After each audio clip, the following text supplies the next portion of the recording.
I mean, they're CGI, but you know, what do you want them to beat up real monkeys? What do we do?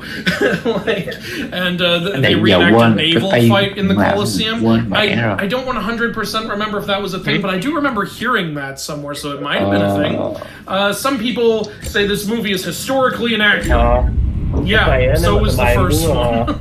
I'm sorry to spoil the magic for you there, but the life and death of Commodus was nothing like how it was shown in that first movie. In fact, Commodus was quite a character in history. It would be funny to get a movie that really accurately tells his tale. So one of the main things I see people seem upset about is the emperors in this film. The two brother emperors from Roman history. People are like, oh my god, they just act like idiots. They act completely insane. It's stupid. It's so stupid. No emperors would be like this. As someone who knows what a lot of Roman emperors were like, they were so... read up on Caligula, man. Read up on Nero. In fact, read up on those brother emperors. They were mad emperors. Rome had a lot of problems with bad emperors. Commodus was one of them. In fact, like, he was a lot crazier in history than he was shown in the first film. Like, you read up what he did to animals in the Colosseum, how he kept trying to kill all of everyone close to him because he didn't trust anybody at all. And the way he died is actually kind of funny. But I will say this, the villains in this are not as strong as Commodus was in the first film, and I do think it's partially because we really got to know him. We got to know his insecurities, we got to know his interests. When he kills his father in the first film, you don't agree with what he's doing at all, but you can see why he's doing it. You understand, like, why he would do that, and you understand why he does what he does after. You don't agree with any of it, it's all garbage things to do, but you know where it came from. With the characters in this movie, we don't really get that. I think one character who we really needed to learn more about was Denzel Washington's character. I love Denzel Washington, he's basically just playing Denzel Washington again here. But not a bad thing to play, I really like him in pretty much everything he's in. But I really wish we had gotten to know him. I wish we had gotten to know more about his history. They tried to give some of it, but I really wish, like, you know, I don't know. I don't know entirely how I would fix it. It's just that he becomes really important during the film, and I just wanted to know more about it. But, yeah. There's not a lot else I can really say without spoilers. So maybe I should just go into the spoiler section already. What would I give this movie? I think this movie was very average, honestly. And that's not a bad thing. I think it's... I would either give this a 5 or a 6 out of 10. 5 means average, 6 means above average. Don't flip out, okay? So it's either average or above, but... There were some legitimate problems that I'm going to get into in spoilers. And, yeah, it's... I kind of wanted a more original, more quintessential Gladiator story, rather than just continuing the first movie. Like, there's so much you can do, but, you know, it is what it is, and I wasn't mad about it or anything. So yeah, it's a 5 or a 6 out of 10. You can feel free to let me know if you agree or disagree or what you think. You know, I've already got people asking me to make a video every historical inaccuracy in the Gladiator movies. Maybe someday. Maybe if I could get, like, Metatron to help me with that, because I'm not as strong in history as I am with mythology. But it could be fun. It could be really fun. So yeah, let's get into spoilers. 3, 2, 1. Okay, the main character is the little boy from the first film. I don't fully remember everyone's names. I think his name is Lucian, or Lucian. Let's just say Lucian for now. Yeah, so he turns out to be him. I figured it out during the film. And yeah, there is, like I said, there is a lot of plot repeating. Movie opens on big battle scene, which is actually the best part of the movie. Like I said, no action, bro. I like my big so, movie opens on big Roman battle. Main character loses the love of his life. Gets enslaved, fights in small arena, like, and gets the attention of the professor who buys him and then gets him into the Colosseum, where he has a direct view of the person he wants revenge on. And so stuff like that, I don't mind so much. Like, it's like, yeah, I mean, if you want to tell a rags to gladiator, well, if you want to tell a riches to rags to gladiator storyline, some of those beats you kind of have to hit. But you know what I really didn't need? I really didn't need the failed coup attempt to rescue the gladiator that ultimately goes wrong because someone heard something they weren't supposed to hear through the grapevine, which ultimately results in the guy trying to save the gladiator getting killed and the gladiator just continuing being a gladiator again. That is so specific and so much repeat, and you know from the second it's introduced that it's going to fail. We didn't need that again. We know he's gonna fight Pedro Pascal in the arena. It's on the goddamn poster. Like, come on. You don't put that on the poster if you don't want us to know that this is gonna fail. It's a little bit ridiculous. Another thing that I wasn't able to fully buy during the film was Lucian, when he's reintroduced to his mother. He is like, he's so mad. I get why he's mad he lost the love of his life. But like, his mother tries to talk to him and he's going like, I'm not your son. That boy is dead. Get out of my cell. And he's just like, I want to kill Pedro Pascal so bad. I'm sorry, I don't remember the character's name. I want to kill Pedro Pascal so bad. I want to kill him so bad. I will just kill him. They get in the arena together. He's so ready to kill him. And then Pedro Pascal just puts his weapon down, puts his hand up and says, I love your mother, and I loved your father. And that's literally all he says. And then he gets down on his knees. And then Lucian is like, oh, okay. And he gets down on his knees and won't kill him. And then when Pedro Pascal gets killed by the archers, Lucian is furious. Is this how Rome treats its heroes? And later, he's like talking to his mother, like, I love you, mother. I don't want to lose you. I'm so sorry about Pedro's death. And it's like, listen, I wanted, I understand that's the direction for the story to go, and I'm totally happy with it going that way, but the turn was way too sudden. Like, I didn't believe it. I didn't believe it at all. I was like, suddenly, he doesn't care anymore. Is that really all it takes? I don't know. You needed something else to make it more believable. Just, I don't know how exactly you could have done it. I mean, maybe if he had turned when he found out that the general was planning to take out the emperors because he didn't agree with what he did, but he didn't know that yet when he had the change of heart, so it's like, I don't know exactly. I thought it was very funny when one of the emperors put his monkey on the Senate. Very Caligula of you, Emperor. Caligula with his horse. Also, Denzel Washington's character, like I said, interesting character, would have loved to know more about him, but like,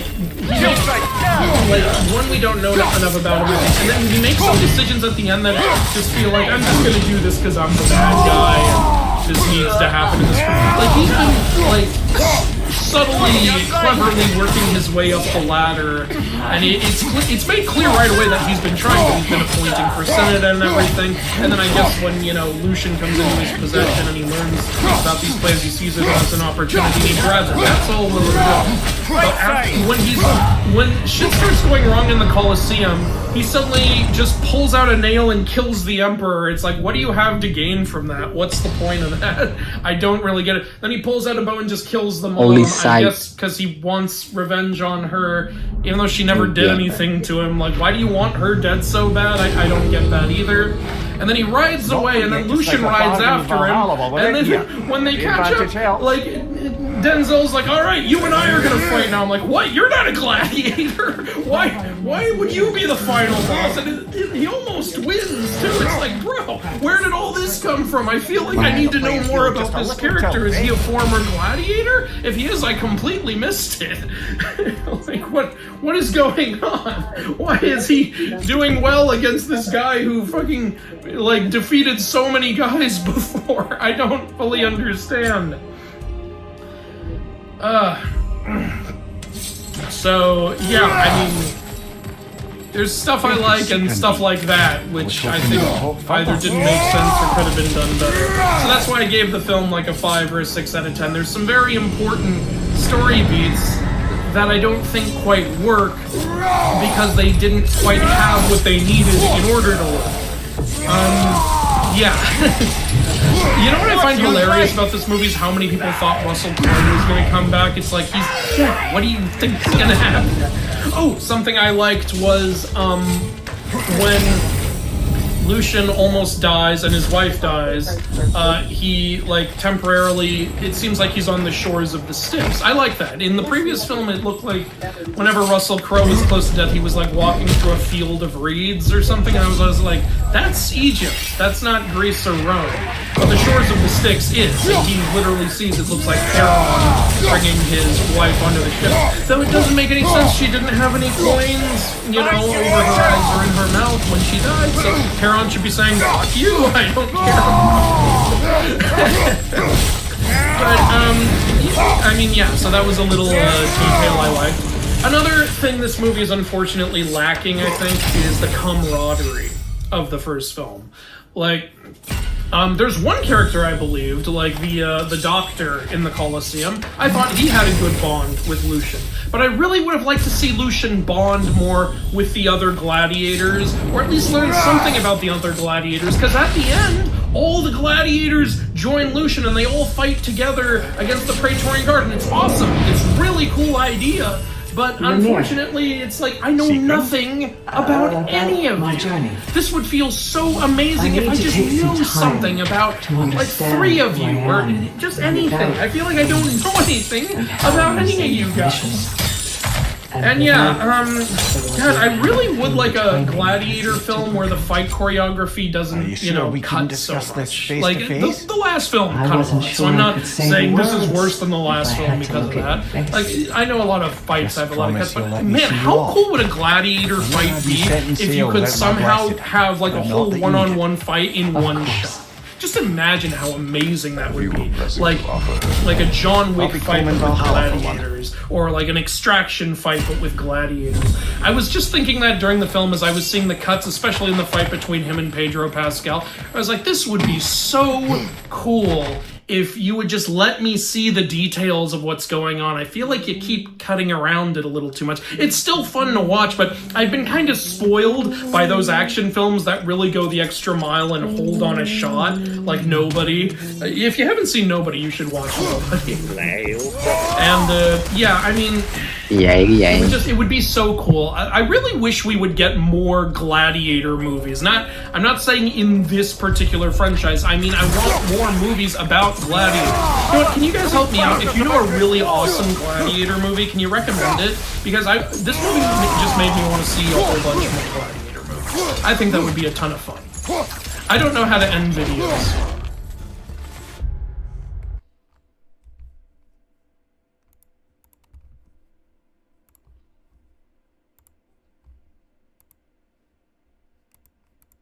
Here, it looks as he hasn't made any progress whatsoever.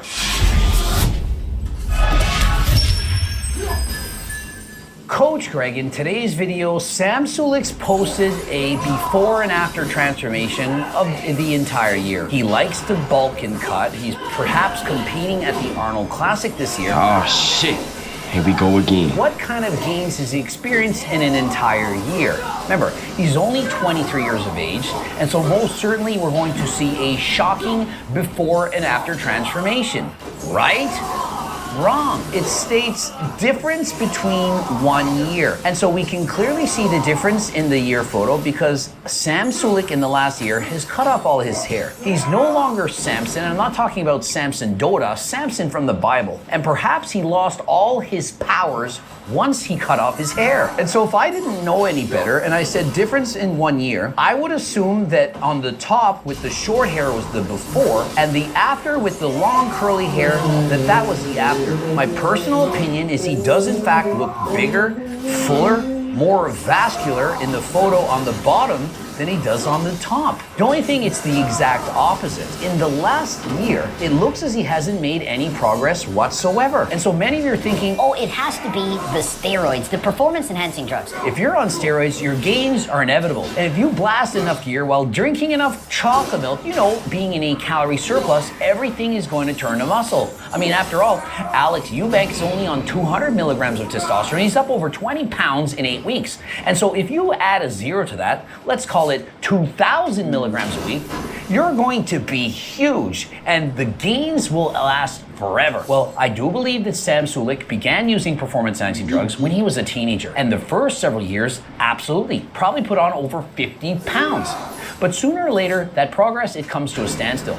You can't keep getting bigger and bigger year after year. Eventually, it gets harder. If bulking and cutting were so much better than main gaining, why is it that he doesn't look any bigger? I mean, you can debate me, you can argue with me, but is a picture not worth 1,000 words? And so let's read some of the comments. How does nobody see that he's clearly downsized? The bottom is last year. That's the #1 comment. I do believe that everyone sees that. He's saying, How does nobody see this? this is immediately what people are thinking. The bottom is from a bulk, the top is from a cut. All right, let's assume that that's true.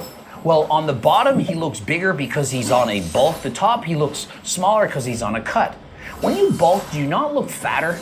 Do you not have more body fat? And when you're cutting, you look leaner? Should you not look significantly leaner on the top, more abs, striations, definition, vascularity, while on a cut than when you're on a bulk? And so if there's no difference between the bulk and the cut in terms of body fat or body composition, that's called main gaining. If you look the same before as after, you haven't gone on a bulk, you haven't gone on a cut, you've main gained. When you main gain, you keep your body fat at a level that's healthy for you, and you slowly put on muscle throughout the year. And so Sam Sulek could have done this exact same transition, if not better, without bulking, without cutting. When you go on a bulk, yes, it helps you to put on a little bit more muscle. The problem is when you go on a cut, in particular, if you do it very quickly, you're going to then lose that muscle. And so in the end, the bulk and cut, it's not worth it. Bulking and cutting has been vaulted. It's not necessary, it's outdated, but yet people still do it. If Sam Sulek had maintained 12% body fat throughout the year without bulking and cutting, perhaps he starts out at 245 pounds. And by the end of the year, perhaps he's 255 pounds. That's 10 pounds of muscle out of the year. If he starts at 245, bulks to 300, then cuts back down to 255 after that, it's the net same difference. The end result, they're both 255 pounds. And so whether you bulk and cut or main gain, to me, it makes no difference. The problem is some people try to main gain while being too lean. If you're at 5 or 6% body fat, single digits and so on, it's too hard to put on muscle. And so you eat until you become healthy so that you can then put on muscle from there. And another was talking to Scientific Snitch. She stated that studies have shown that when you go on a bulk, fat cells can in fact divide, making it more difficult to stay lean following each bulk. Fat cells are dividing. That's not going to be a huge deal for you in the short term, but in the long term, when those fat cells start to deplete, that's when they're going to start sending those I want to say metabolic dysregulation signals, which are not conducive of being able to diet down. And so imagine you go through 20 bulks in your lifetime. That's 20 times your fat cells have had a chance to split, to multiply, making it that much more difficult for you to stay lean. And so who would want that? The yo-yo diet, up and down, various studies showing it's harder to stay lean. And so if you want to look lean year-round, it's better to be healthy all the time. Underwhelming amount of progress. Which one is the before? And so it's very obvious the one where he has the long hair. He's cut his hair and made a video talking about it. So you can see the people who are asking this genuine question, perhaps they don't know and they genuinely don't know which one is the before. There's not much difference. Is it just me or does he look smaller? The cut is immaculate, and I'm thinking the only thing that's immaculate about this cut is the haircut. The only thing I'm liking is the cut of the hair. It looks great. I'm not gonna lie, he looks so much better with the haircut. Bro looks like he's looks maxing. He looks great, but I don't think bulking, cutting year after year is making all that big of a difference. Once you hit that plateau, it's tough to gain anymore, even with all the juice in the world. He's more shredded now and lost some size, but obviously still looks good. Listen, I'm not saying he doesn't look good. He looks amazing. Bro is still 240 pounds, about 5'11". That's a freaking shit ton of muscle. But it's going to be difficult to keep adding muscle year after year. And seeing he wants to compete, I think he should do it in classic physique. In open bodybuilding at 5'11", he's going to have to put on a ton more muscle. But in men's classic physique, where there's a weight cap, he really doesn't have to get any bigger. He just has to get even more shredded, peeled, if you will, and show up and compete within the limits of his weight class. That will prevent the need for him to have to abuse even more performance-enhancing drugs to put on all that size. Every single year, if he doesn't up the doses, he's likely going to hit a standstill. He won't see any progress. And so you might be thinking, yeah, he's learned to err his ways. He's not going to use trend. He's going to use lower doses. If he does that, the muscles are not going to keep getting bigger. Once your body gets used to 2,000 milligrams a week, you can't use 1,000 and suddenly grow like a weed. You're probably going to need to use 3,000. And the next year, 4,000. And so on. So that is the problem. Many people are aspiring to be professional bodybuilders. They're ending up in the hospital. You can't continue to use steroids and so on and expect to not eventually have health problems. The haircut made him look smaller. Somehow, he's managed to get smaller and less lean. Interesting. Old mate really must be relying hard on the gear for his gains. I'll take the bottom physique. And so the people are very clear. He looks better than before. Aside from the haircut, the physique is better than before. No difference. Only change I see is his nipples got smaller. He's gonna have to up his dose. He's getting smaller. No difference. What the F? I think he's peaked. Either get on stage or maintain. Until he gets up on that stage, he can't call himself a bodybuilder. A fitness enthusiast, someone who's training like a bodybuilder. Ủa, vậy là tim luôn hả? Chứ không phải là tim từ từ hả? Trung tim luôn. Ủa đang tỉnh gì Prince Chieftain Warlord là gì vậy trời?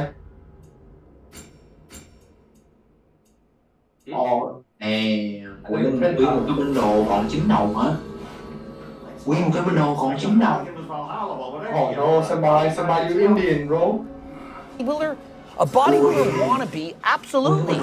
But until he gets up on the stage, he is not a bodybuilder. Fight me in the comments. Wow, almost no difference. It's hard to put on more muscle now. He's reached his max. He needs to add insulin for next level, unfortunately. No difference really. You will never compete, so who cares? You grew nappy hair, and so no, he cut it off.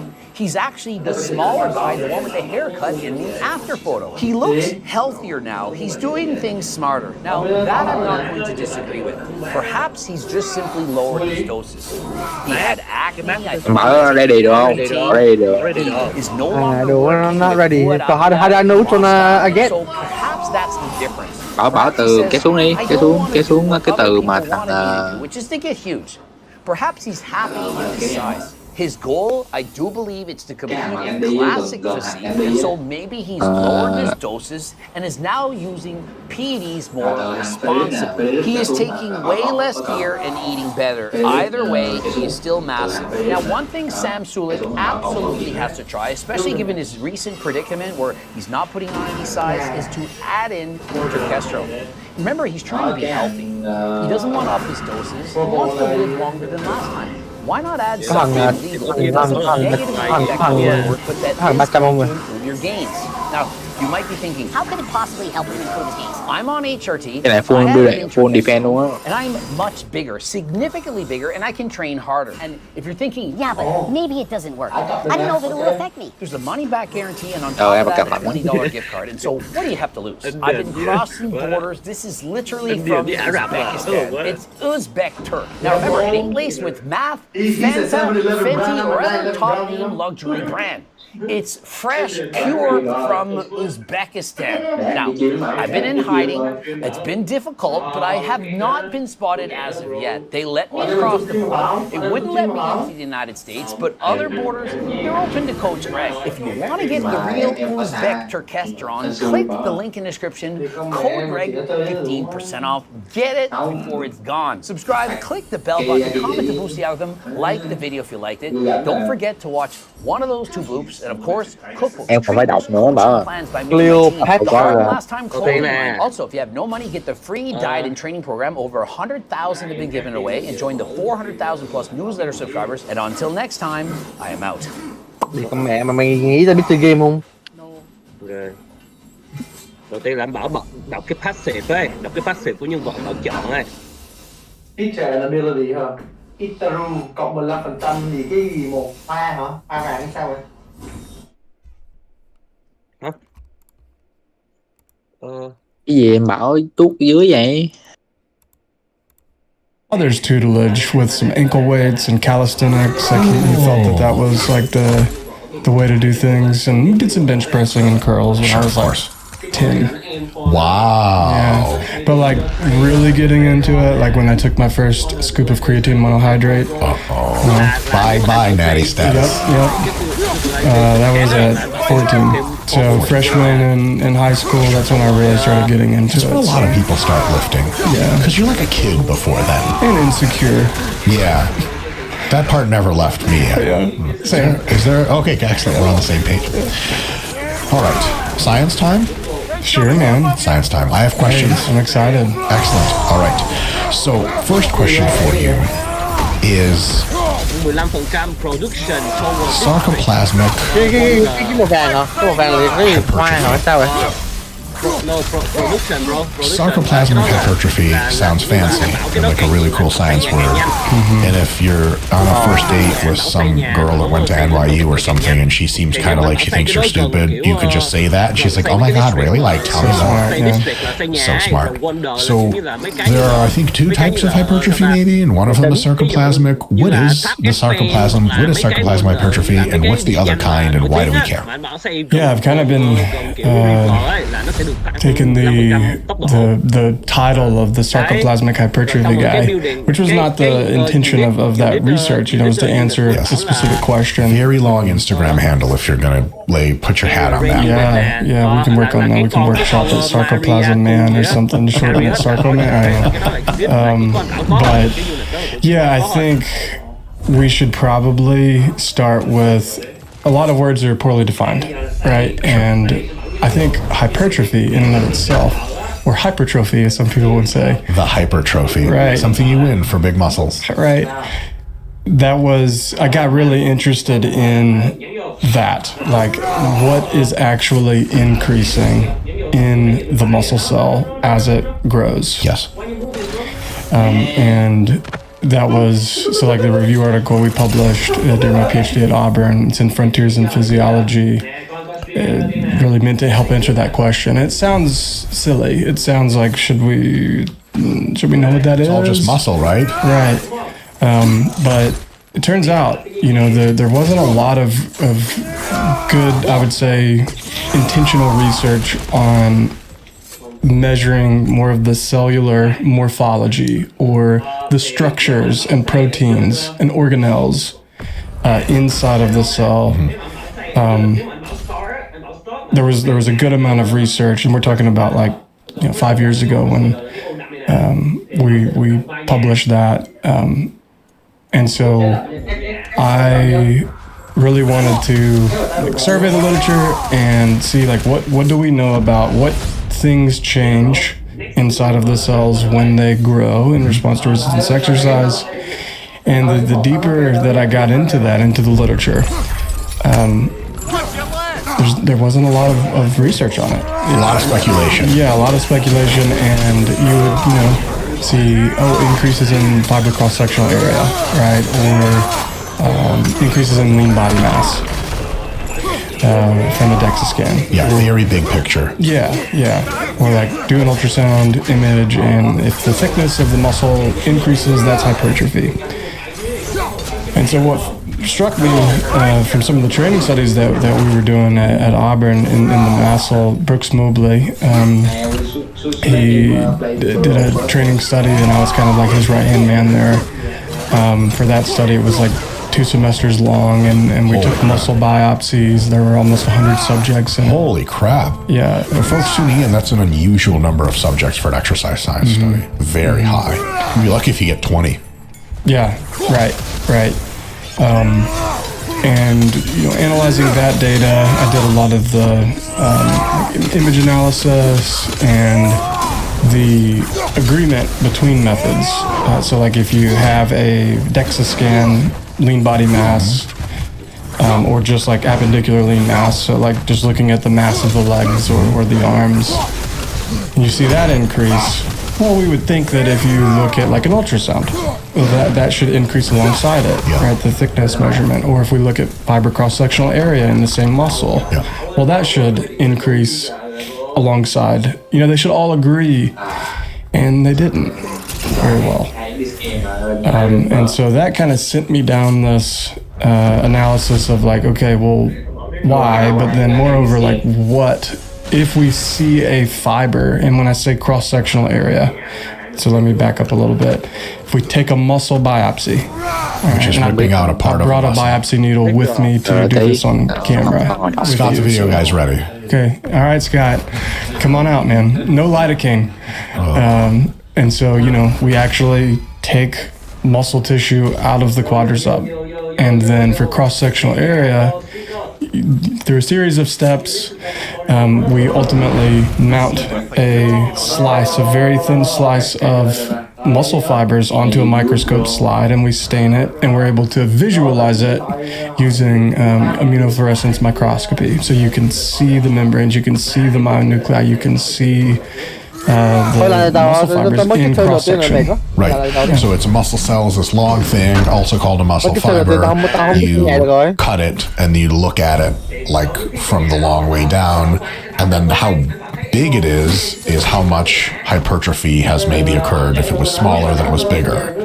But then what about the contents? Do they all grow at the same rate, or did we just not know at that point? You're on it. So it's like, okay, in cross-section we see the cells get bigger. What went up? Right. What are the options there? We have the myofibril itself, which is kind of like the actin myosin stuff that pulls. That's what does the work. But then we also have some mitochondria in there. If it's in endurance athletes, slower twitch muscle fiber cells, tons of mitochondria, not a lot of contractile apparatus.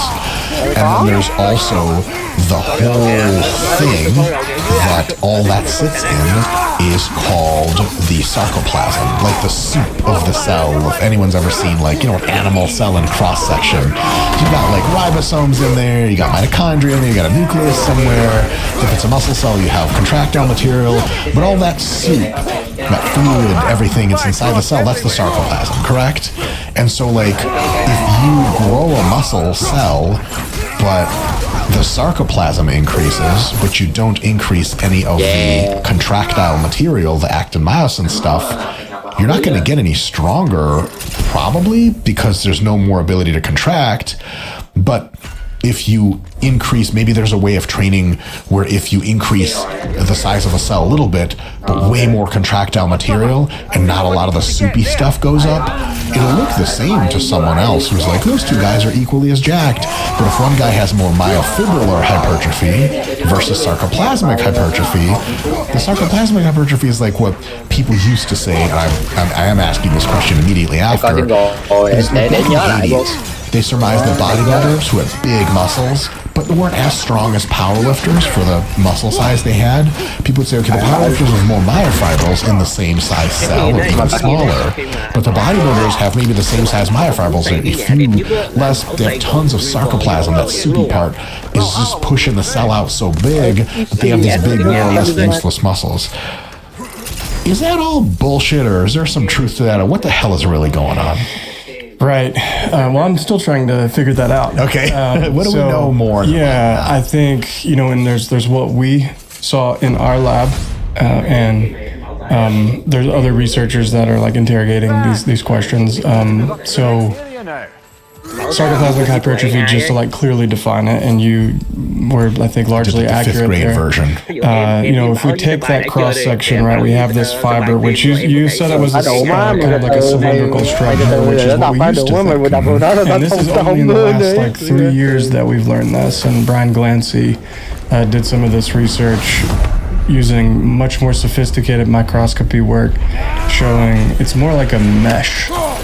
Myofibrils are more like a mesh, like a lattice network instead of just like these cylindrical structures. Okay.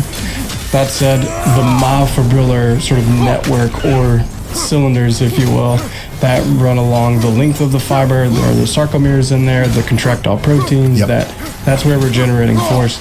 That probably occupies about 85% in general of that spatial environment. Of the average muscle cell. On average skeletal muscle cell. Yes, all right. And so then the other 15%, what is that? And so probably about 10% of it is the sarcoplasm, which is this kind of fluid medium, this aqueous media that everything kind of moves through and is suspended in, right? And you've got enzymes and ribosomes and ions and all that stuff that's kind of floating around. Soup-like. Yeah. And so, and then, the sarcolemma, the actual membrane of the muscle fiber. Yes, right? The outer covering of the muscle cell. And then you've got your myonuclei. And one thing that makes muscle particularly interesting is that it's multinucleated. There are multiple nuclei that run along the length of the muscle fiber. And so sarcoplasmic hypertrophy, if that spatial environment and the structures within it are preserved in proportion as the cell grows, that would be conventional hypertrophy, right? You get it all. More of everything. Yeah. That's how I in order at the proportion to how you started. Yes. So sarcoplasmic hypertrophy, therefore, would be a disproportionate increase in the sarcoplasm as the cell grows. Yes. Relative to its starting state, you see? Yes. That's kind of like you have two different size options for soup at the restaurant, but they both have the same amount of meat. One just has more broth. And you're kind of like, you guys are Your analogies are so great. Right? Like, I miss maybe a little bit of that.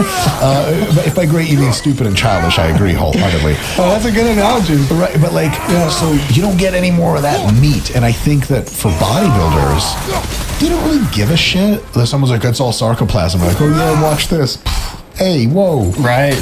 But with powerlifters... If you've got some sarcoplasmic hypertrophy going on, I'd take some of that, buddy. Exactly. It's just literally steroid oil. But anything practical for people to take away from the sarcoplasmic versus myofibrillar. Some people would say train for low reps, you get more myofibrillar stuff, you'll have a denser muscle, it'll be stronger for how big it is.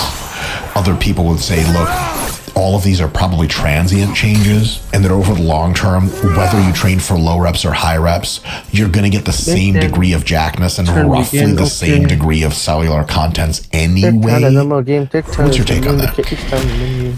Well, I think prematurely, and I'll mention Dr. Chris Van again, because after the sarcoplasmic hypertrophy experiments and the reviews that I did at Auburn with Dr. Roberts, Chris went on to help address more of these questions, particularly loading, like heavier loads versus lighter loads, right? Kind of lower volume, higher intensity, higher volume, lower intensity within subject design. Oh, so awesome. One leg, which is really strengthens the the study, and so it seemed, and again using sophisticated methods, proteomics. It seemed that the higher intensity loading paradigm promoted more of an increase in myofibrillar protein abundance. Wow. Than the lighter loading paradigm. Now, it wasn't a night and day difference, but I remember taking a photo of one of the subjects that was like, he came into the lab, like showed his quads, and it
It was kind of wild visually how much larger the higher volume, lower intensity leg looked.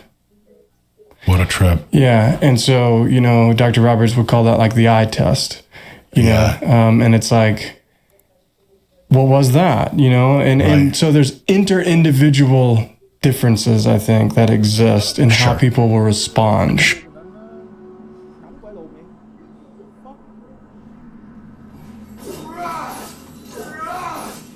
And I think there's a lot of contention around how that's like statistically analyzed, and it's like fair enough. But I think anyone that's spent more than a few years in the gym and had training partners and been part of like a gym community, people lifting, can acknowledge that not everyone's responding the same way. Over time. And I think part of that is how they train. Right? What are they doing? Now, practical application. I think that it's fair to hypothesize that if you lift with heavier loads relative to your capacity. That's a 5 to 10 versus like 20 to 30 or something. Yeah. That's probably a, we'll say, less ambiguous signal to your cell of what you want it to do. Make more of the mechanotransduction machinery, the contractile machinery. Right? Because that's really what we're doing when we're training. We're telling our nuclei to transcribe genes. Which genes are we telling them to transcribe? What are the signals, right? And I think those signals are specific. And I think that if you're loading heavier, a lot more tension experienced in compressive forces in the fibers, that it would make sense that the contractile apparatus, the proteins that make up the, you know, thick and thin filaments and that connect that myofibrillar sort of mesh to the membrane, because that's interesting, right? There's proteins that actually connect it, right? It would make sense you would make more of those, but then if you train more, again, in that more glycolytic system, so 15, we're talking 20, 25 reps. Yeah, somewhere in there. Probably see more of the response that I saw like in my dissertation work, right? More glycolytic enzymes, more of those sarcoplasmic reticulum proteins. And more of all proteins, of course. You still get growth in the contractile proteins, but fractionally less than you would expect if you did lots of sets of 5 to 10. Yeah. Does this, in your mind, give you some insight into very hypothetical periodization model where you train for high volumes with higher reps for a while, and then you have a lot of architecture built and the cell has expanded, and then maybe if you train that same muscle with heavier loads, that's a 5 to 10, you kind of fill in the contractile machinery, backfilling? Is that? And this is where, like, if depending on the strength of my answer and how confident I am in it, especially in the scientific community, like a lot of people who are researching this would get really worked up because it's like an extrapolation of like limited evidence to the and so like carefully, I would say with much more work to do and a lot of respect to other labs who found different things than us. We could be wrong. Of course. Maybe we did something wrong. I don't think so. I think that we were very careful. And I've seek the truth the whole time. Like, I don't have a dog in the race other than like I want to know the truth. Other than that 1897 dog. Other than that one, and RIP, you know, thank you for donating tissue to science. But I think, man, I mean, and what I actually tend to do with people that I work with on their programming that are trying to, I think that we were very careful. And I've seek the truth the whole time. Like, I don't have a dog in the race other than like I want to know the truth. Other than that 1897 dog. Other than that one, and RIP, you know, thank you for donating tissue to science. But I think, man, I mean, and what I actually tend to do with people that I work with on their programming that are trying to maximize muscle growth. I feel comfortable organizing training into periods of higher volume or sprinkling it in a phase, or emphasizing it rather during a certain phase primarily, and then shifting into more of a heavier load for a similar amount of time, or at least maybe like half of the time that you. So if you did 3 months of like sets of, we'll say 6 to 12 reps, and then you had, I really like the I don't know how far we want to get into like programming, but sort of like I think Brett Contreras has called this sort of idea the rule of thirds, where it's just like it is, you train within, you know, a lower rep scheme for some of your work, and then an intermediate rep scheme, and then kind of that higher rep work, right? You're kind of checking all those boxes within a session chronically. So within the session, it might look something like that, right? Where you do for a squat, for example, let's, you know, do a set of 3 to 5. And then for, perhaps if we're talking about the quads, a rear foot elevated squat or a leg extension even, in that intermediate rep range. And then perhaps you finish with like some light lunges where you just do like 30. So we're kind of surfing the curve there, right, of like that repetition continuum and using different loads within those different rep ranges. To check all the boxes of the different ways in which muscle grows. And that's like what it could look like within a session, but how you might periodize it is something like that, right, where it's just like maybe 1 month or 4 to 6 weeks, we really lean into that 3 to 8. I really don't like putting like a fixed number on this stuff. Heavier. Yeah, heavier. And then perhaps the next month we go more 8 to 12, and then, you see what I'm saying? Sure. And then we do more. It's not like we never do these other things like vertical and horizontal integration, some people would call this, across the annual plan. But you see what I mean? You might do it that way. Sure. And I think the variation is also something that's useful for people to keep people engaged. Of course. Yeah. You never just... It's unlikely you're ever going to train only for low reps or only for high reps if you want your best gains. Because just for psychological variation, it gets boring to do the same thing over time. Right. All right. Next topic. We could talk about that for like the next, several years. Yeah. Muscle fiber type transitions with exercise training. Okay. So I am not a big fan of 2A, 2X, 1, whatever the fuck. I consider that nomenclature wildly outdated and on principle excessively simplistic. I like to, and there's lots of evidence confirming this, see fiber type as largely spectral in nature. There's a spectrum of faster twitch fibers all the way to slower twitch fibers and everything in between. Can you tell us the story about how when someone just starts training, what happens to their fiber types? And also, are there any things or ways of training that we can employ that will change our fiber type at least a little bit into the direction of the kind that grow bigger? Because from what I understand, when you first start training, because your muscles are very untrained, hilariously, they're more faster twitch than slower twitch, just chilling. And so as you train for muscle growth, your muscles get bigger, but it seems that they behave more and more like slower twitch muscle fibers. And the slower twitch fibers also don't grow as much, though they do grow, as the faster twitch fibers, so we have a bit of a conundrum.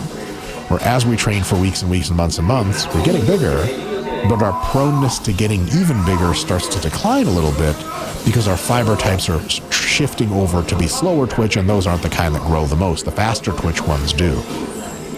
That does explain, at least in part, the phenomenon of newbie gains pretty well, because like if you're all damn near pure fast twitch, you're going to grow a fuckload. But as you get more and more slower twitch, you're like an endurance runner, kind of, and they don't hardly grow from shit. They just kind of like do work, and I don't know where that all goes. But then people have the question of, okay, now that I've been training for months or years, is there any way for me to get the fibers to shift back to faster twitch without losing a ton of them, so they can get another bump of growth. That's the conventional question and story I'm familiar with. What do you have to say about the matter? Does any of that make sense to you? Is it all like, nah, that all just ends up in the wash? Well, and you just had Daniel Plotkin here, who's the first author on the muscle fiber type, shifting perspectives paper, and I think that was a really good piece of work there. I mean, he really summarized the literature well. We didn't talk at all about that, by the way.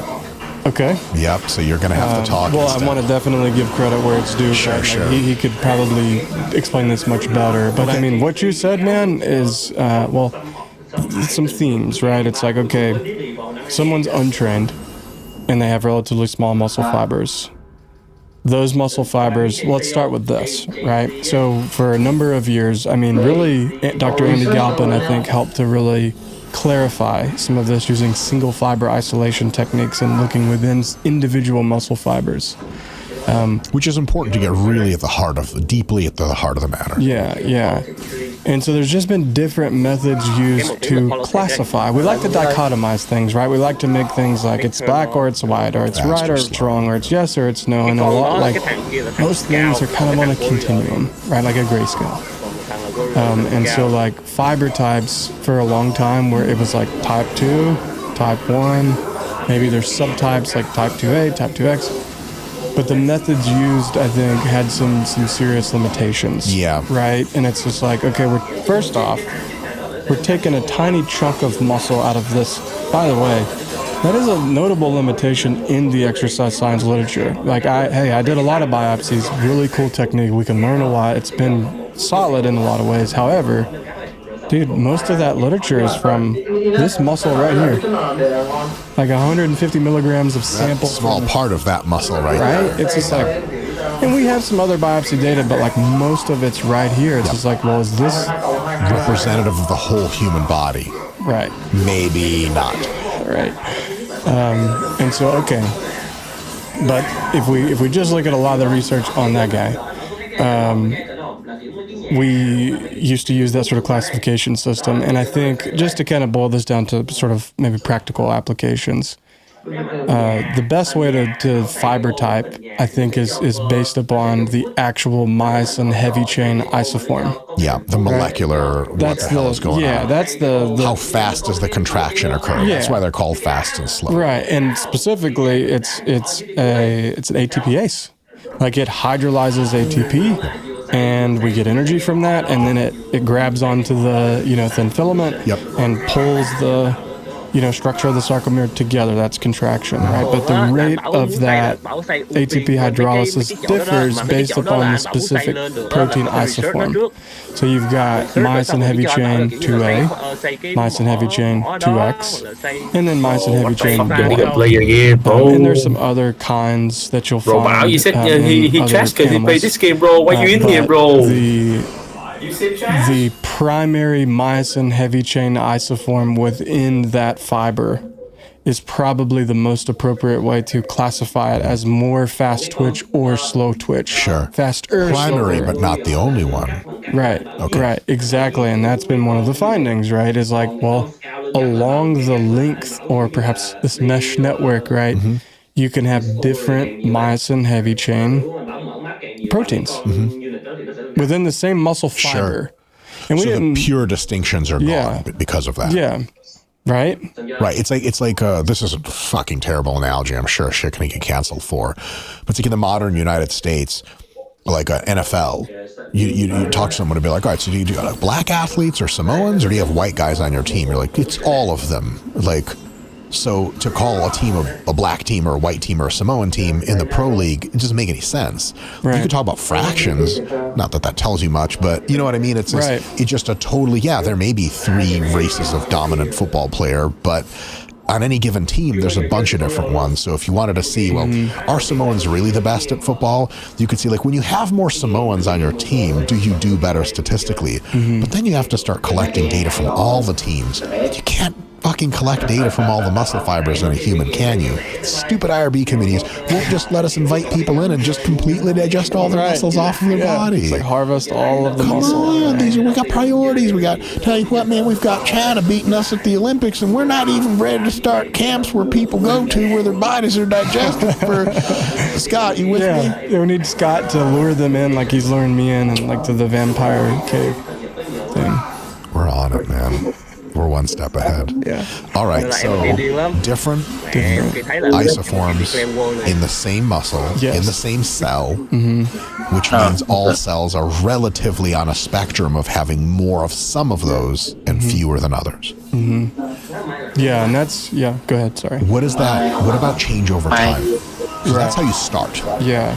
Well, and I would just add like some other important differences that tend to be associated with a slower twitch or faster twitch fiber. The 2A and 2X, they literally hydrolyze ATP faster. That's why we can twitch faster. There's probably some differences in the sarcoplasmic reticulum too, but it probably takes up a little more space and talk to fibers for that calcium flux. Bro, this fucking two nigga keep inviting me, bro. They don't but that's not super clear. More mitochondria in the slower twitch fibers. Which is a big deal for at least two reasons and many more.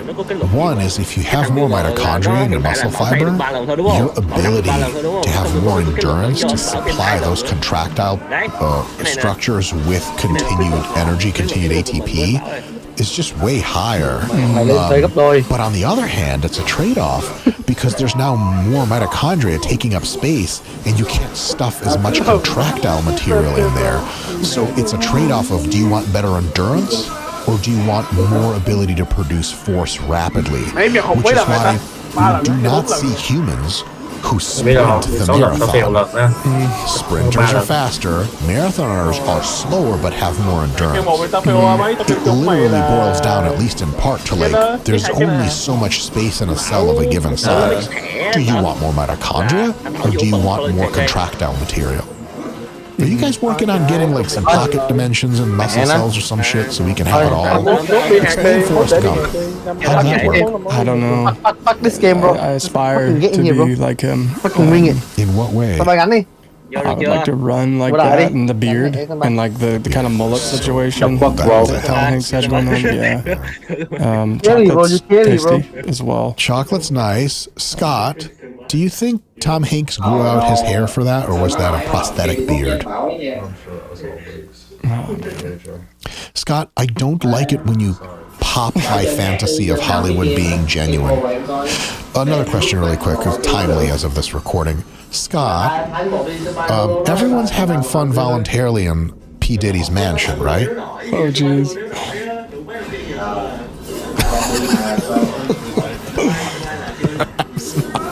If you believe such things as indictments and reams of evidence. Anyway, all right, so there's a lot of different stuff going on in the muscle cell to make it faster or slower twitch.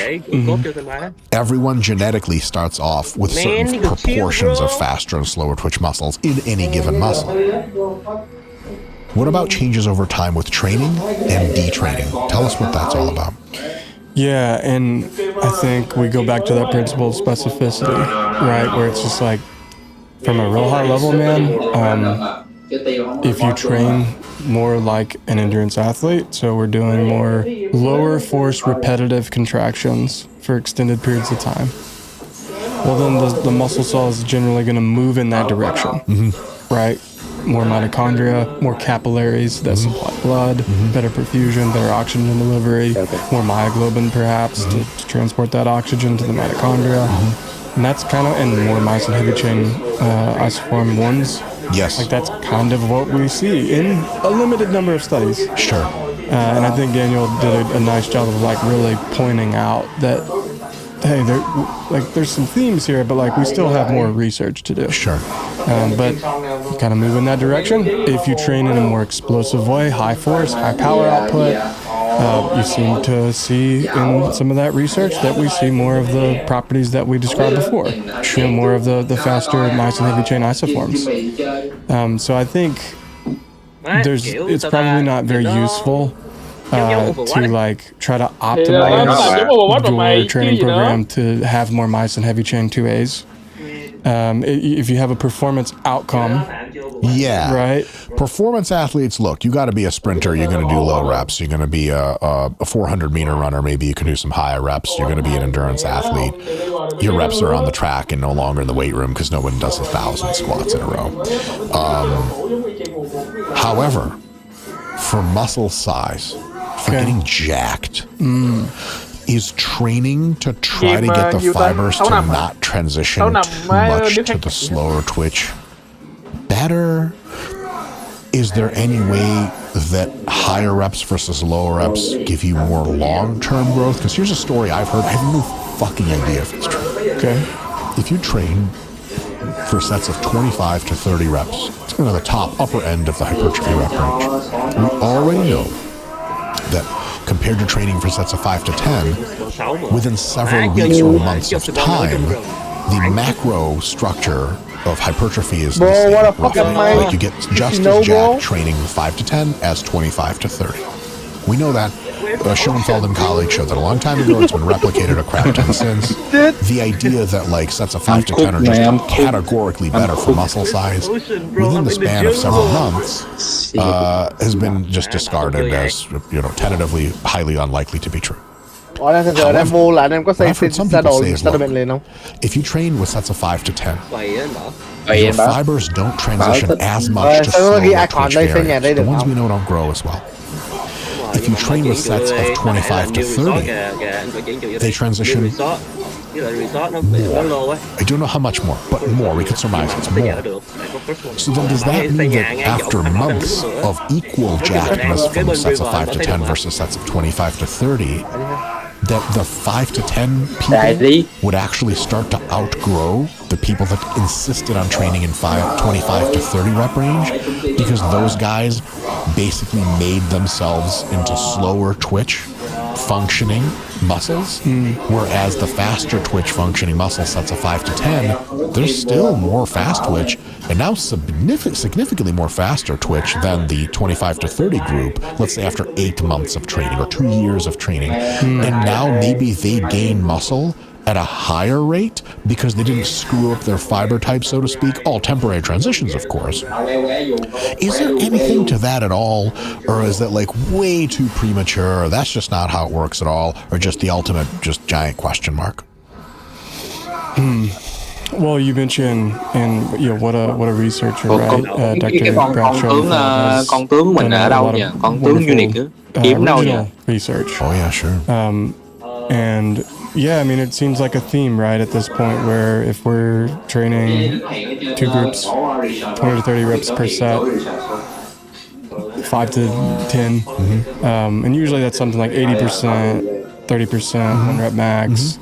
But we have, I think, a good amount of evidence now looking at comparing lower and higher loads with similar volumes.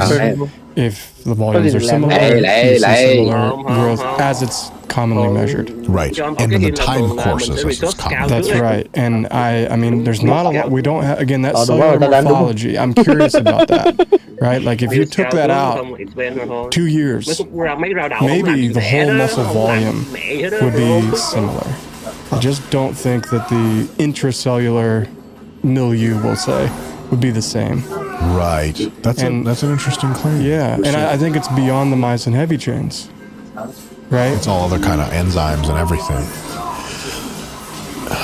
That's an interesting idea. So maybe it again lends credence to trying to experiment over time with different rep ranges for yourself. So that, like, look, if you just, like, some people go on preference alone.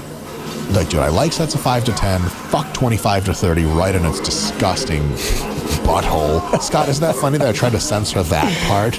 Like, sir, you said the F word, and then you couldn't say the A word.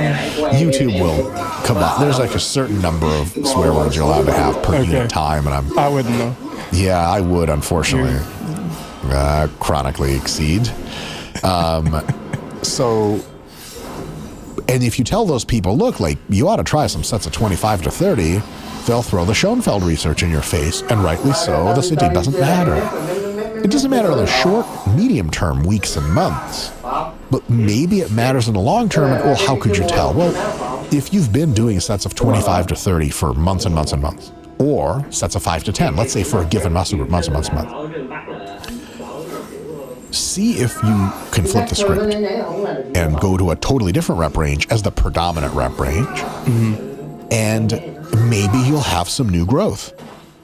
Is there at least a speculative reason to try that sort of thing because of the different types of cell structures? I think so. Yeah. I mean, and like, you know, you've been training for what, like over 20 years, probably longer. 25. Like, think about that, right? For doing 25 to 30 reps for every exercise for a year. That's intense. Right? And then nobody really does that. Right? Although guys really do train 5 to 10 for years and never go up any higher. And yeah, I mean, but in that example, it's just like, well, then shift to like 75. That's just like a wake-up call. Nhưng mà Like, tại vì I không có forgot làm gì what hết á, tại heavy vì bảo feels đang like. đợi Yes. And so some variety there in loading makes a lot of sense, and that can be applied at the per session level. That can be applied within the microcycle. It can be applied within the meso or in phases. Yes. So let's chart out how that would look. Intra-session, it would be like you hit up. It could be done on the same exercise. To keep it simple, I will just do that. You do leg presses for sets of 8, for 3 sets of 8, and then you do 2 down sets for sets of 20. 2 sets of 20. You hit sort of both big check marks, higher reps and lower reps. Within the week, you could do Monday squats for sets of 6 to 7, and then Thursday hack squats for sets of 15 to 20. That's within the week. Over the course of, you know, multiple mesocycles, you could have like a 4 to 6 week phase using the RP Hypertrophy app. Buy now, link in the description. Where are all these links anyway? I'm convinced there's no such thing as a video description. I've never clicked into one. You would do maybe a few months of mostly sets of 5 to 10, and then maybe a few sets of higher reps for the same muscle. But then you would do a few months after of mostly sets of, and this sounds painful, but 15 to 25, and get away from the heavy stuff. It has another benefit of like, it is unequivocally a good idea for joint integrity to occasionally do a mesocycle of lighter weights. And for psychological integrity and not having to quit the fucking sport, you can't all do sets of 20 all the goddamn time. Can you imagine that was like, I would love for some research to come out that's like, actually sets of 30 on the leg press and the squat are categorically superior for gains. How many bodybuilders would be like, nah, I'm out of this sport, man, I don't need that shit in my life. You know what I'm saying? Yeah. I mean, and I think that's where, like, it's, be careful. Hey, don't be careful. The worst that can happen is literally hundreds of millions of people that watch our channel will be completely misinformed and will ruin their lives. Right, great. So, I think, man, this is where, like, one of the passions of mine is bridging science to practice. I love molecular biology, like really getting into the weeds on this stuff. But insofar as it helps inform what people really do and how it can be helpful for them. Sure, because otherwise why study all this? Right, and it's not getting me jacked. I don't want to fucking read about it. Well, and it's like, I think a lot of researchers, you know, would benefit from like actually trying the training programs that are, you know, at least being contemplated to put someone through. Yes. And I wouldn't trade the experience, man, that I had as a personal trainer and as a strength and conditioning coach for like 5 years for anything, man. I mean, that was super valuable to inform more of the physiological research. And like, yeah, the sets of 20 to 30, like perpetually, you know, it's draining, A, but then B, like, I just don't think that you're going to get the maximum growth effect if that's someone's goal. And really, if I had to like gravitate on this continuum, which seems to be, you know, we'll say like 5 to 30 rounds. Sure, that's a fun heuristic. I would rather see people gravitate over to the lower in general. And partly going back to fiber types, I think one of the reasons that we see in the research that type 2 fibers tend to display notably larger increases in muscle size from a training study. I mean, that's one of the more consistent themes. Why, right? It's like, I think one reason is in people, particularly who are untrained, they don't use them a lot. They're not activating them much. Ton of sense, dude. Holy mind blown. So basically, activation is fiber by fiber. The whole fiber contracts when the whole fiber contracts, but there could be multiple parts of your muscle that are just not doing shit, while other parts, other muscle cells, other muscle fibers are doing all the work. An example is when you're walking around the zoo with your family, you're not like, this analogy. Yeah. Nhưng mà muốn bút nhanh á thì bảo có ngay phía dưới, cái phía dưới nó có you're not allowed to climb into the exhibits and harass the animals. This is what they told me. I didn't consider it harassment. Attempting to hug a fuzzy animal, I thought was just connected to nature. I was on a lot of storytellers. I mean, like I didn't even see my own hands in front of me. But so you're walking around the zoo, you're not using your fastest fiber types, your fastest fibers, because that would be hopping around the zoo. Like those are for jumping and sprinting and lifting heavy fucking shit. And so what you're saying is you've got all this lifetime as a person who just sits on the couch and at least getting up and going to the fridge and the bathroom, ostensibly work perhaps.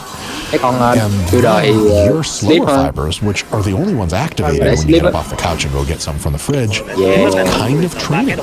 And so they don't get noob gains basically. Whereas faster fibers, they kind of like are left the fuck alone. And so they're just ready to get growing whenever they're called upon. That's certainly some fraction of the explanation. Yeah. Damn. That's interesting. That's really cool. And once you get through your noob gains, though, then what happens? Well, I guess the story's kind of similar still, because if you only train your fastest twitch fibers when you're doing incline bench press, and you never train them reaching for your toothbrush, but you're always training your slower fibers reaching for your toothbrush. Now you're talking. Same conservation of the same principle, even for trained athletes. Okay. Last question on this fiber type topic. Okay. What can I take to make me faster twitch?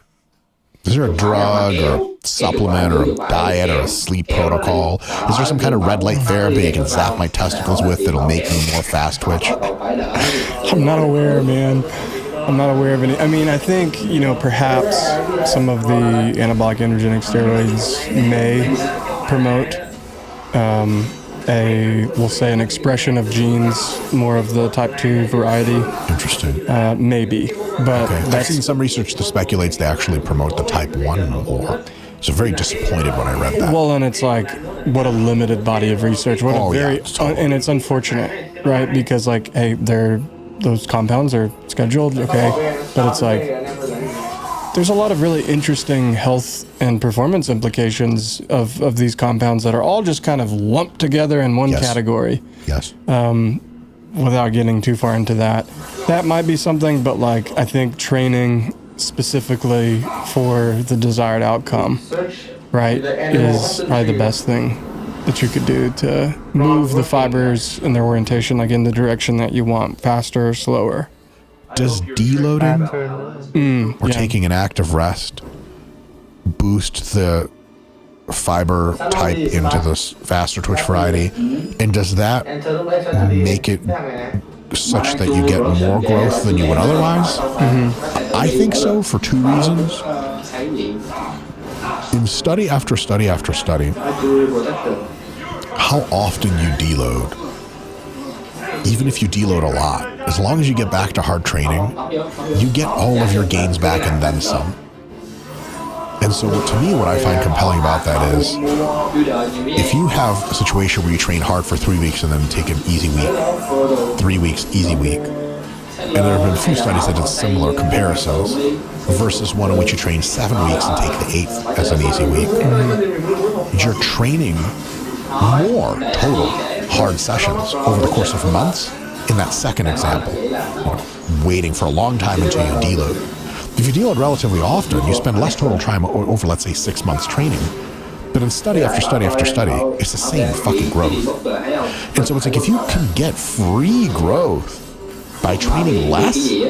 That to me seems like a fucking dope thing, and maybe the fiber transitions are a part of that, where when you don't train hard for a week, your fibers transition a little bit more into faster twitch, they're more growth sensitive, and yeah, they'll detransition after a few weeks anyway, but that's when you cut off the training again, and so when you're training for 3 weeks on and an easy week, 3 weeks on, easy week, you're retransitioning more often, and thus the average fiber type is faster twitch through those 6 months, and thus it grows more, but you're training less, so it grows less and ends up evening out.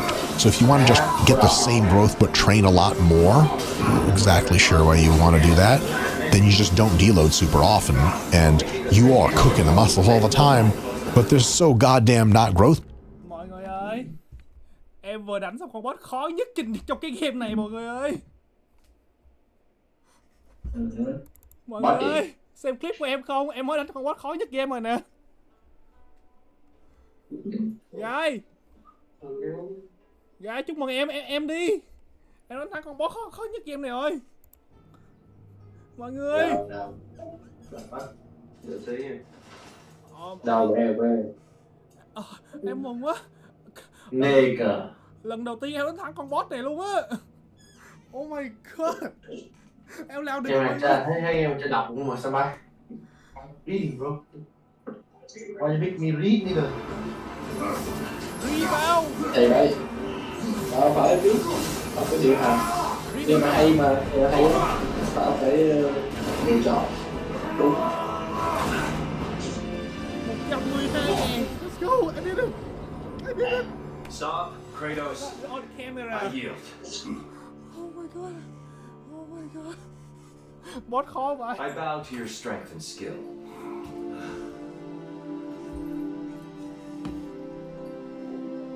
Farewell for now. I did it. I did it. I beat the boss. I beat the boss.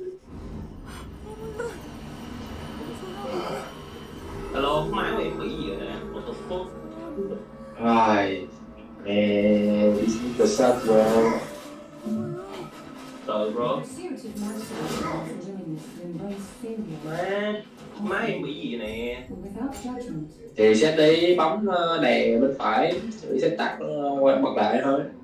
Ripping rồi, Em cố xếp ở game ấy. Thì em chỉ giữ nó nguồn đi, cho thì set máy tắt máy. Nhưng mà, anh em có cần xếp game không vậy? Đâu, vẫn đang trong đợi mày nè. Tao vẫn trong đây mà. But always more to be done. Yeah, we're still in here, bro. We're still waiting on you. Get that. Có 250 tên nữa nè.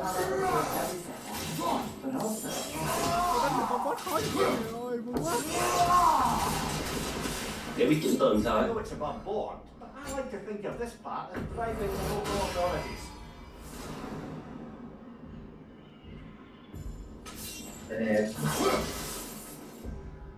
Somebody dead. Oh, dead, bro. Oh, man, this fucking IQ, bro.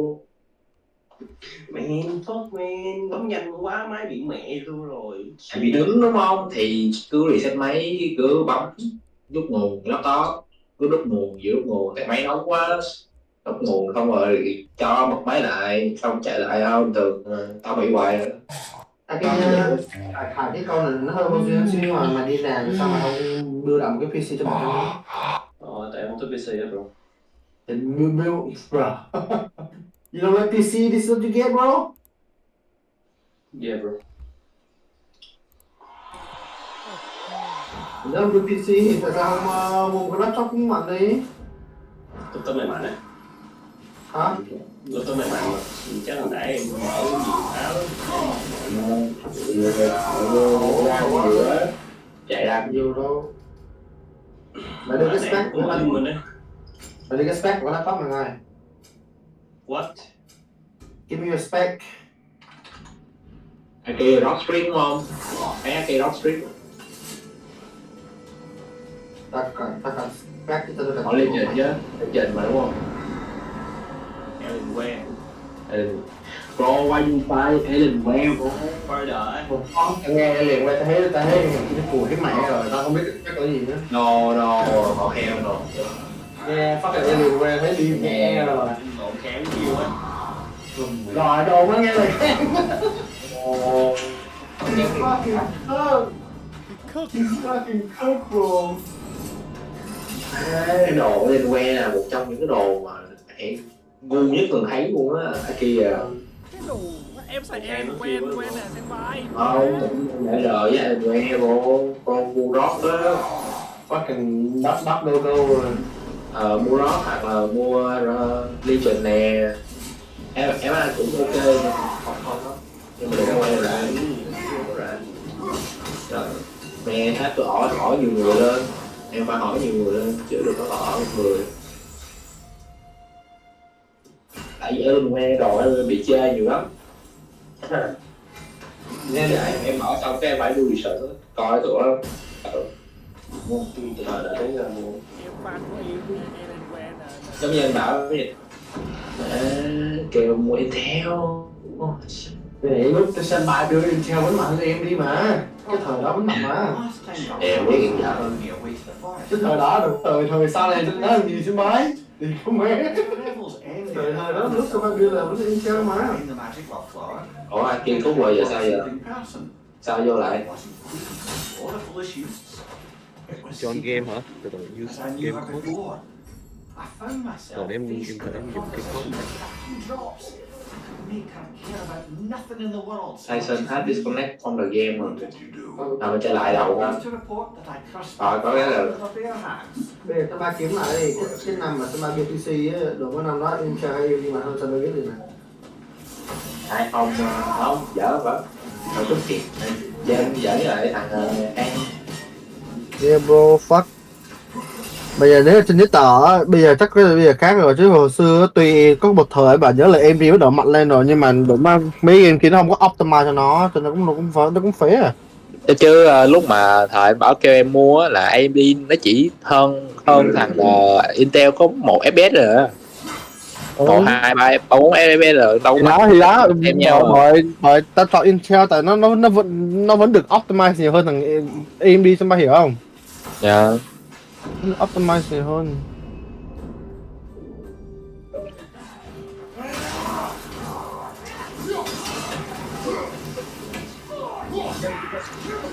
Bây giờ má lỡ research lộn mà mình cancel được không? Được mà. Bấm đâu đi. Thì research cái khác thôi. Nó không cho. Cho làm sao? Bấm vô đéo cho. Đéo research được. Nó bắt research thẳng luôn mà.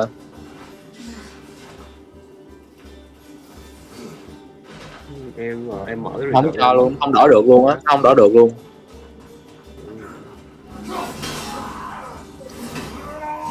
Nè nó bấm đổi không được, nó đéo cho luôn. Ủa anh em có builder đúng không làm được gì hết hả? Research mấy đầu tiên là xong rồi làm gì nữa anh em? Builder làm gì thế? Bảo đợi thôi, bảo nè anh em xây xong chưa? Cái này chắc tree xây xong vào ông pottery đấy gì đấy? Building gì cannery sao build được cái gì vậy?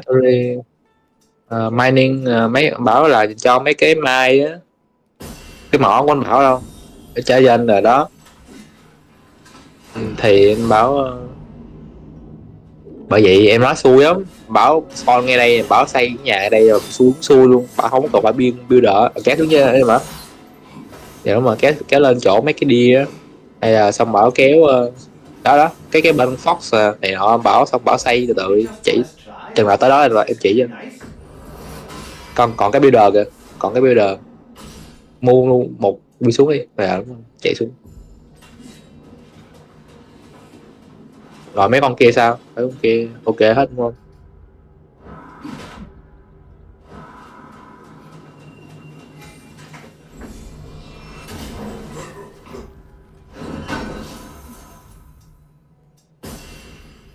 Cái xuống phát sao?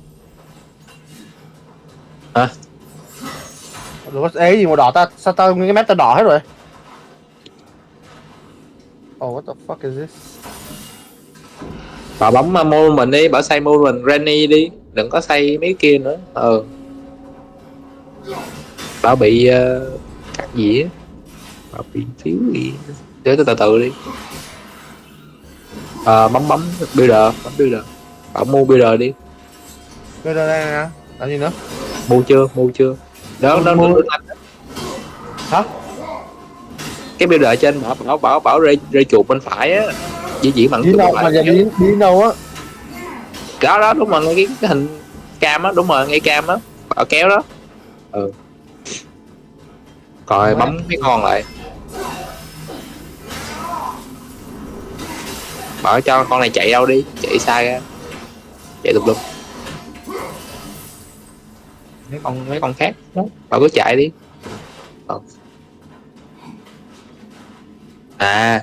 Xe thành phố, bảo xe thành phố. Bảo lấy con này chạy đâu, đừng có chạy lên phía bắc bro, có chạy lên phía bắc làm gì hồn gì. Chạy ngay bên trái nè, xuống đây được không? Không, xuống nó có Barbarian kìa, bảo chạy bên trái thôi, chạy qua bên trái thôi, biết không? Bấm vô, ở từ từ. Tại cái em bảo chạy bên trái kiếm cái nào có hình có icon thành phố city á thì anh bảo xây nhà, được chưa? Ok. Em đó. Còn này sao nữa? Hả? Bấm vô cái icon. Ở trên cái hình búa, đúng rồi. Ủa nè thôi làm cũng được, tại vì anh bảo cũng chưa hẳn là xây được cái cam này nọ.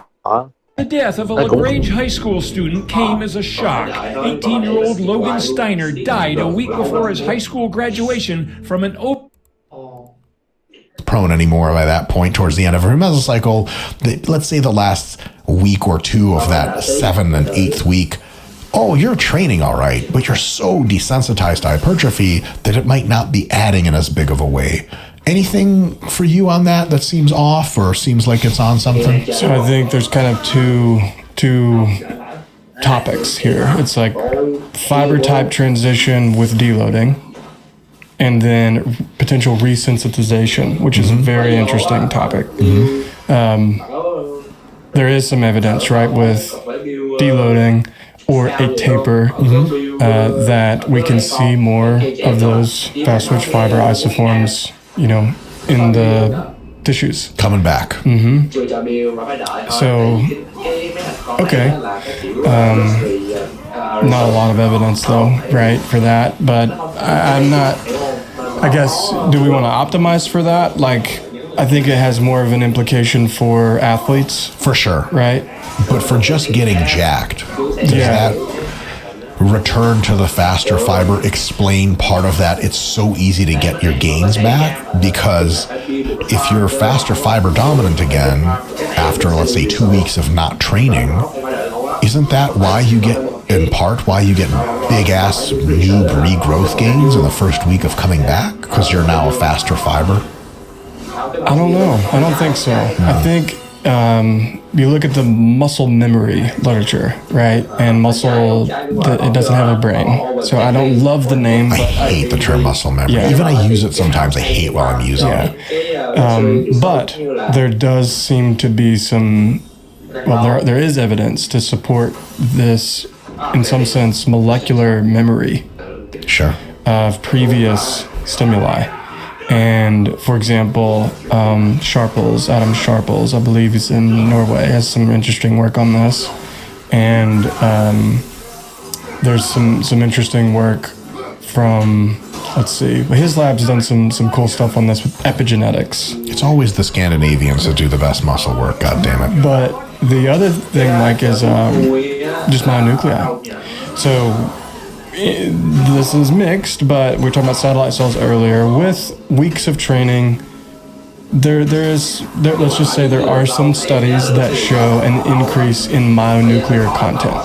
Sure. All right, and that seems to be mediated by that satellite cell donation. Yes. Okay. Those myonuclei, there's a term you can go to PubMed and type it in, like myonuclear permanence. And this is interesting with, again, anabolic androgenic steroids, is like we also tend to see this long-lasting myonuclear increase that perhaps as long as years, at least as long as a few months. Perhaps forever. Maybe. Well, until you get old and maybe that old, everything's irrelevant. But it's like myonuclear resilience feels a little better, just with the data that we have. But that seems to be one of the primary reasons that you can regain lost muscle and strength after a period of unloading or deloading or detraining. Sure. And there's evidence as long as a recent study I reviewed was 16 weeks of no training after a 10-week initial training block. And hey, muscle fiber size decreased, strength decreased as we would suspect, but then the myonuclear increases that happened from that first 2.5 months were retained for 4 months. It's like having better genetics. Kinda. Yeah. Yeah, again, the myonuclear domain theory, right? Yes. So. Next topic. Okay. Exactly tangenting off better genetics. What do we know about high and low responders to muscle growth programs and why they are different? And just for folks sort of not clued in, we used to call them non-responders, and there are actually non-responders. We know that because we've measured it numerous times. There are people, and this is wacky as fuck. Every time I tell it, I can't believe I'm telling it, but I've seen the data myself. There are people who will undergo 16 weeks of supervised resistance training, fucking hard, and they're untrained. They've never trained before. And upon every method of analysis, have grown no muscle at all. Can you imagine having that be your client in personal training and telling them, look, I got good news and bad news? And then there are people that will grow 3, 4, 5 times more than the average person grows in the same time. And you're like, what the fuck is happening to your body?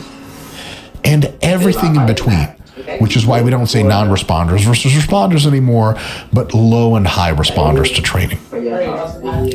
Cody, why do we have any good reasons, anything to pin down? What is it inside my body that either hates me or loves me so much that it either lets me get ultra jacked or makes getting jacked a giant pain in the ass?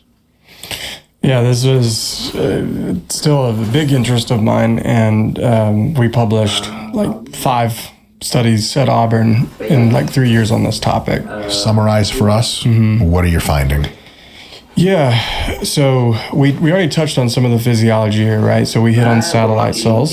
That seems to be one. So having lots of satellite cells around your muscle to start with, genetics, means you have a ton of support coming in to help grow as soon as shit gets hairy, and you're going to just get more jacked fast. All right, that's number one. What else we got? That's one. I think we touched on capillaries. We touched on mitochondria. Right, we touched on ribosomes, so some of those things. So just kind of running the list here. Yeah. It seems that at baseline, so if we took a chunk of muscle and we did, a histological examination and we looked for capillary density. So those are the vessels that supply blood to the muscle. And what's in blood that would be growth promoting? Well, everything. Right? So it's like if we can perfuse the tissue better, we would expect for that to complement. If that's a limiting factor. Yeah. Sure. So that seems to be one that. No way. People who, So people who are faster, who respond better to training, get more jacked from the same amount of training, they have higher capillary densities? There's some research supporting that. Oh, wow.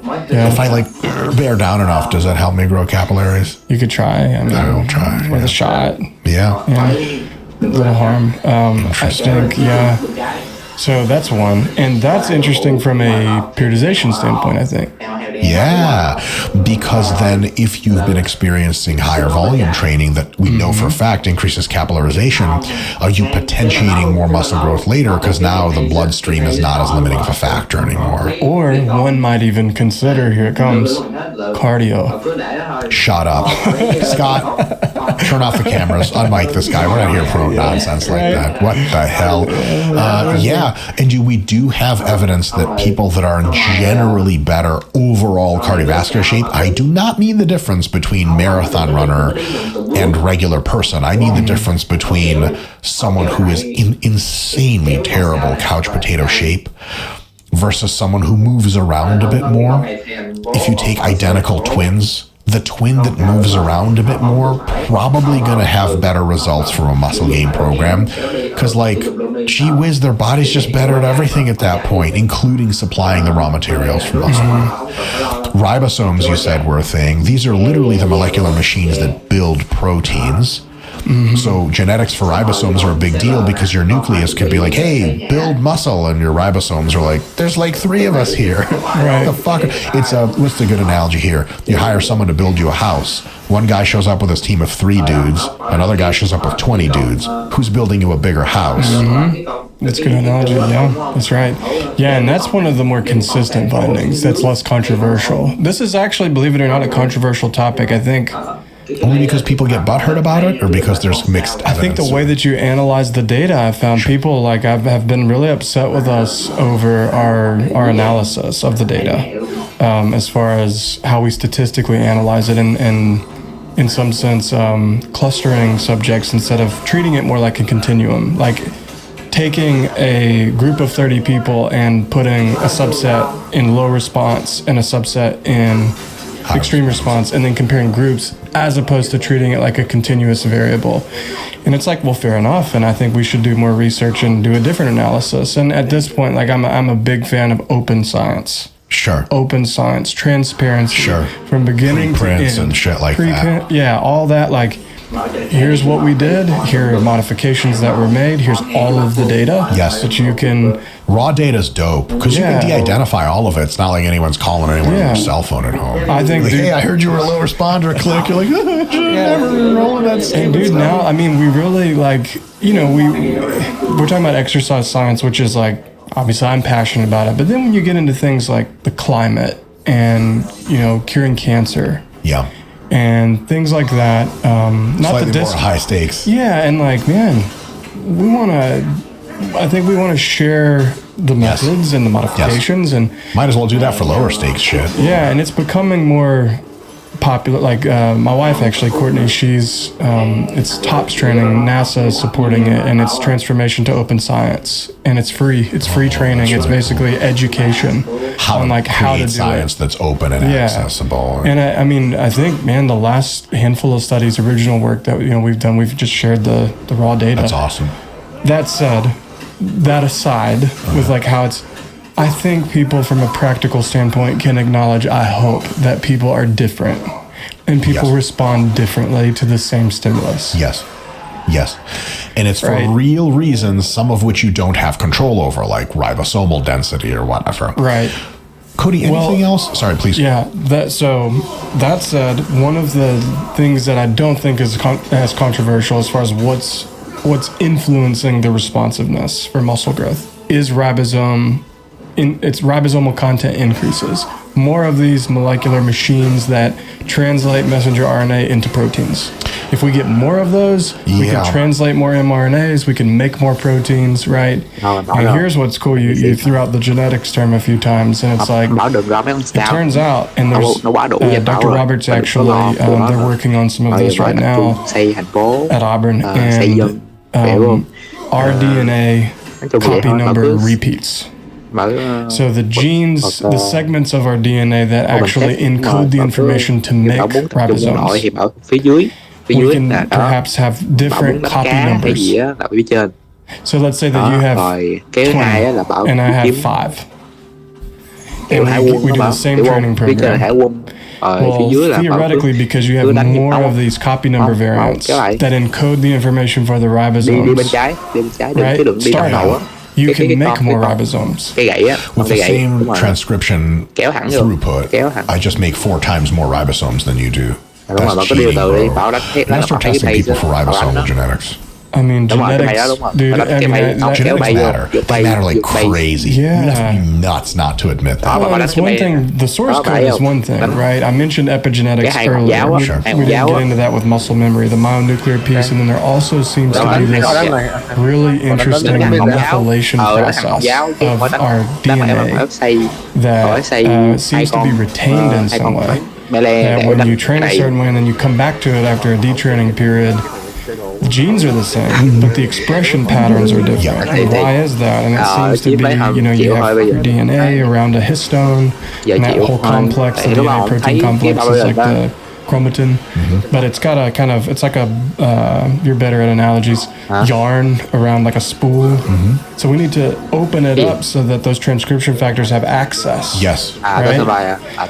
And that process, those epigenetic modifications, there's like acetylation and lactylation from lactate, which is something that, we might get into with metabolite accumulation and some of the reasons why that satellite cell signal is activated, but there's some kind of interaction with DNA and lactate that seems to affect the structure. How accessible the DNA is to copying it and making it do all the things that it does.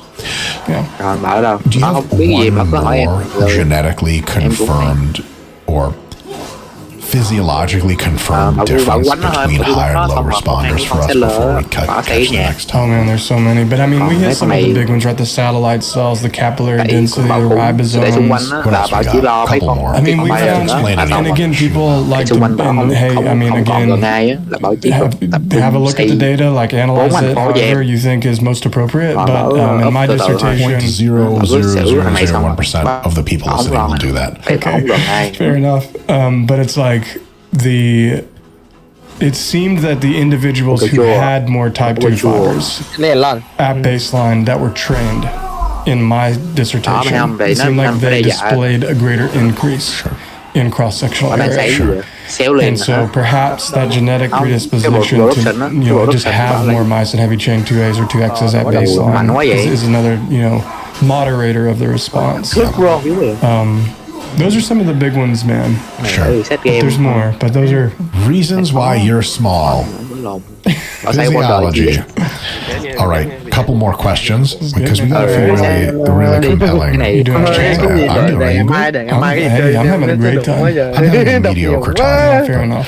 My range of emotion ends top end at mediocre. Doesn't go any higher than that. I need to change that, buddy. Get out of the Black Forest and away from the vampire. He's my coworker. He's the reason we have a YouTube. He's like, actually taking blood, and that's why maybe your energy's okay. Not enough blood. All right. This is going to get fun. We'll come back to some of the muscle stuff in a second for the lactate, etc. Okay. But I'm curious about cold plunges and sauna exposure. The stuff on recovery, the stuff on health, I'm decently competent in. I've explained that on our channel before. What I'm not clued in on, and you are, is what is the effect of the sauna and heat exposure on muscle growth? Because cold exposure, we already know, fucks that shit up. Maybe I'm wrong, but cold exposure not great. Pretty clear for like hypertrophy at this point, like especially after training. Right, proximal to the resistance training session, it just doesn't look good. Yeah. So do not cold plunge after you weight train at the same gym or whatever. If you want to, grow muscle, but what the fuck are you training anyway? Right, exactly. You list every benefit of resistance training. Like, well, unless you're resistance training for your soul only. What about the sauna, bro? What about heat? It is it's an interesting. Well, first off, I'm surprised by the lack of evidence. There's barely any evidence. So not a ton of people are doing the studies on if we put people in saunas after training versus not, how much more jacked or less jacked we get. Yeah. So I guess the first disclaimer is we don't have good longitudinal, well-powered, good research on it. What about from what we do have? What can we surmise? And I think this is important where it's well, let's look at established phenomenon and one, it's like particularly in Finland, I love the sauna. they do. And when you compare sauna users, more than 4 times a week seems to be 3 or 4 times a week, 20 minutes-ish, hot, though, like 170. Uncomfortable. Yeah, to like maybe as high as like 190. What the fuck? All right. It's hot. Those individuals to individuals who don't use the sauna, in terms of like all-cause mortality risk, I mean, it's like 40-50% different. I don't like that agglomeration of studies in the inference at all because I don't, because it's very difficult to parse health practices aside. You could just be screening for conscientiousness at that point. We already know conscientious people live much longer. Does he give a shit about everything? And in some cultures, the sauna attendance is a thing that people do when they're very health conscious. And so is it really, the sauna is it the sauna or is it, 100%. And so like, you know, people who, when they're in the 2nd grade, have all their colored pencils lined up by color on their desk orderly, make more money when they grow up. But it's because of the colored pencils? No, it's just because they were that person that organized systems around them. Pencils. They're nice. I hated them, and I could never organize shit. That's why I'm dirt poor. But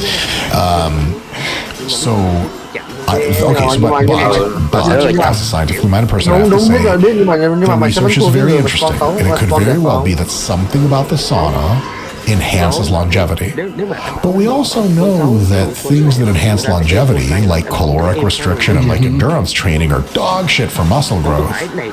So do we have to be suspicious now that the sauna is bad for muscle growth on mechanistic grounds? Then again, I saw a recent one study that illustrated that exposure to heat did trigger some hypertrophic mechanisms.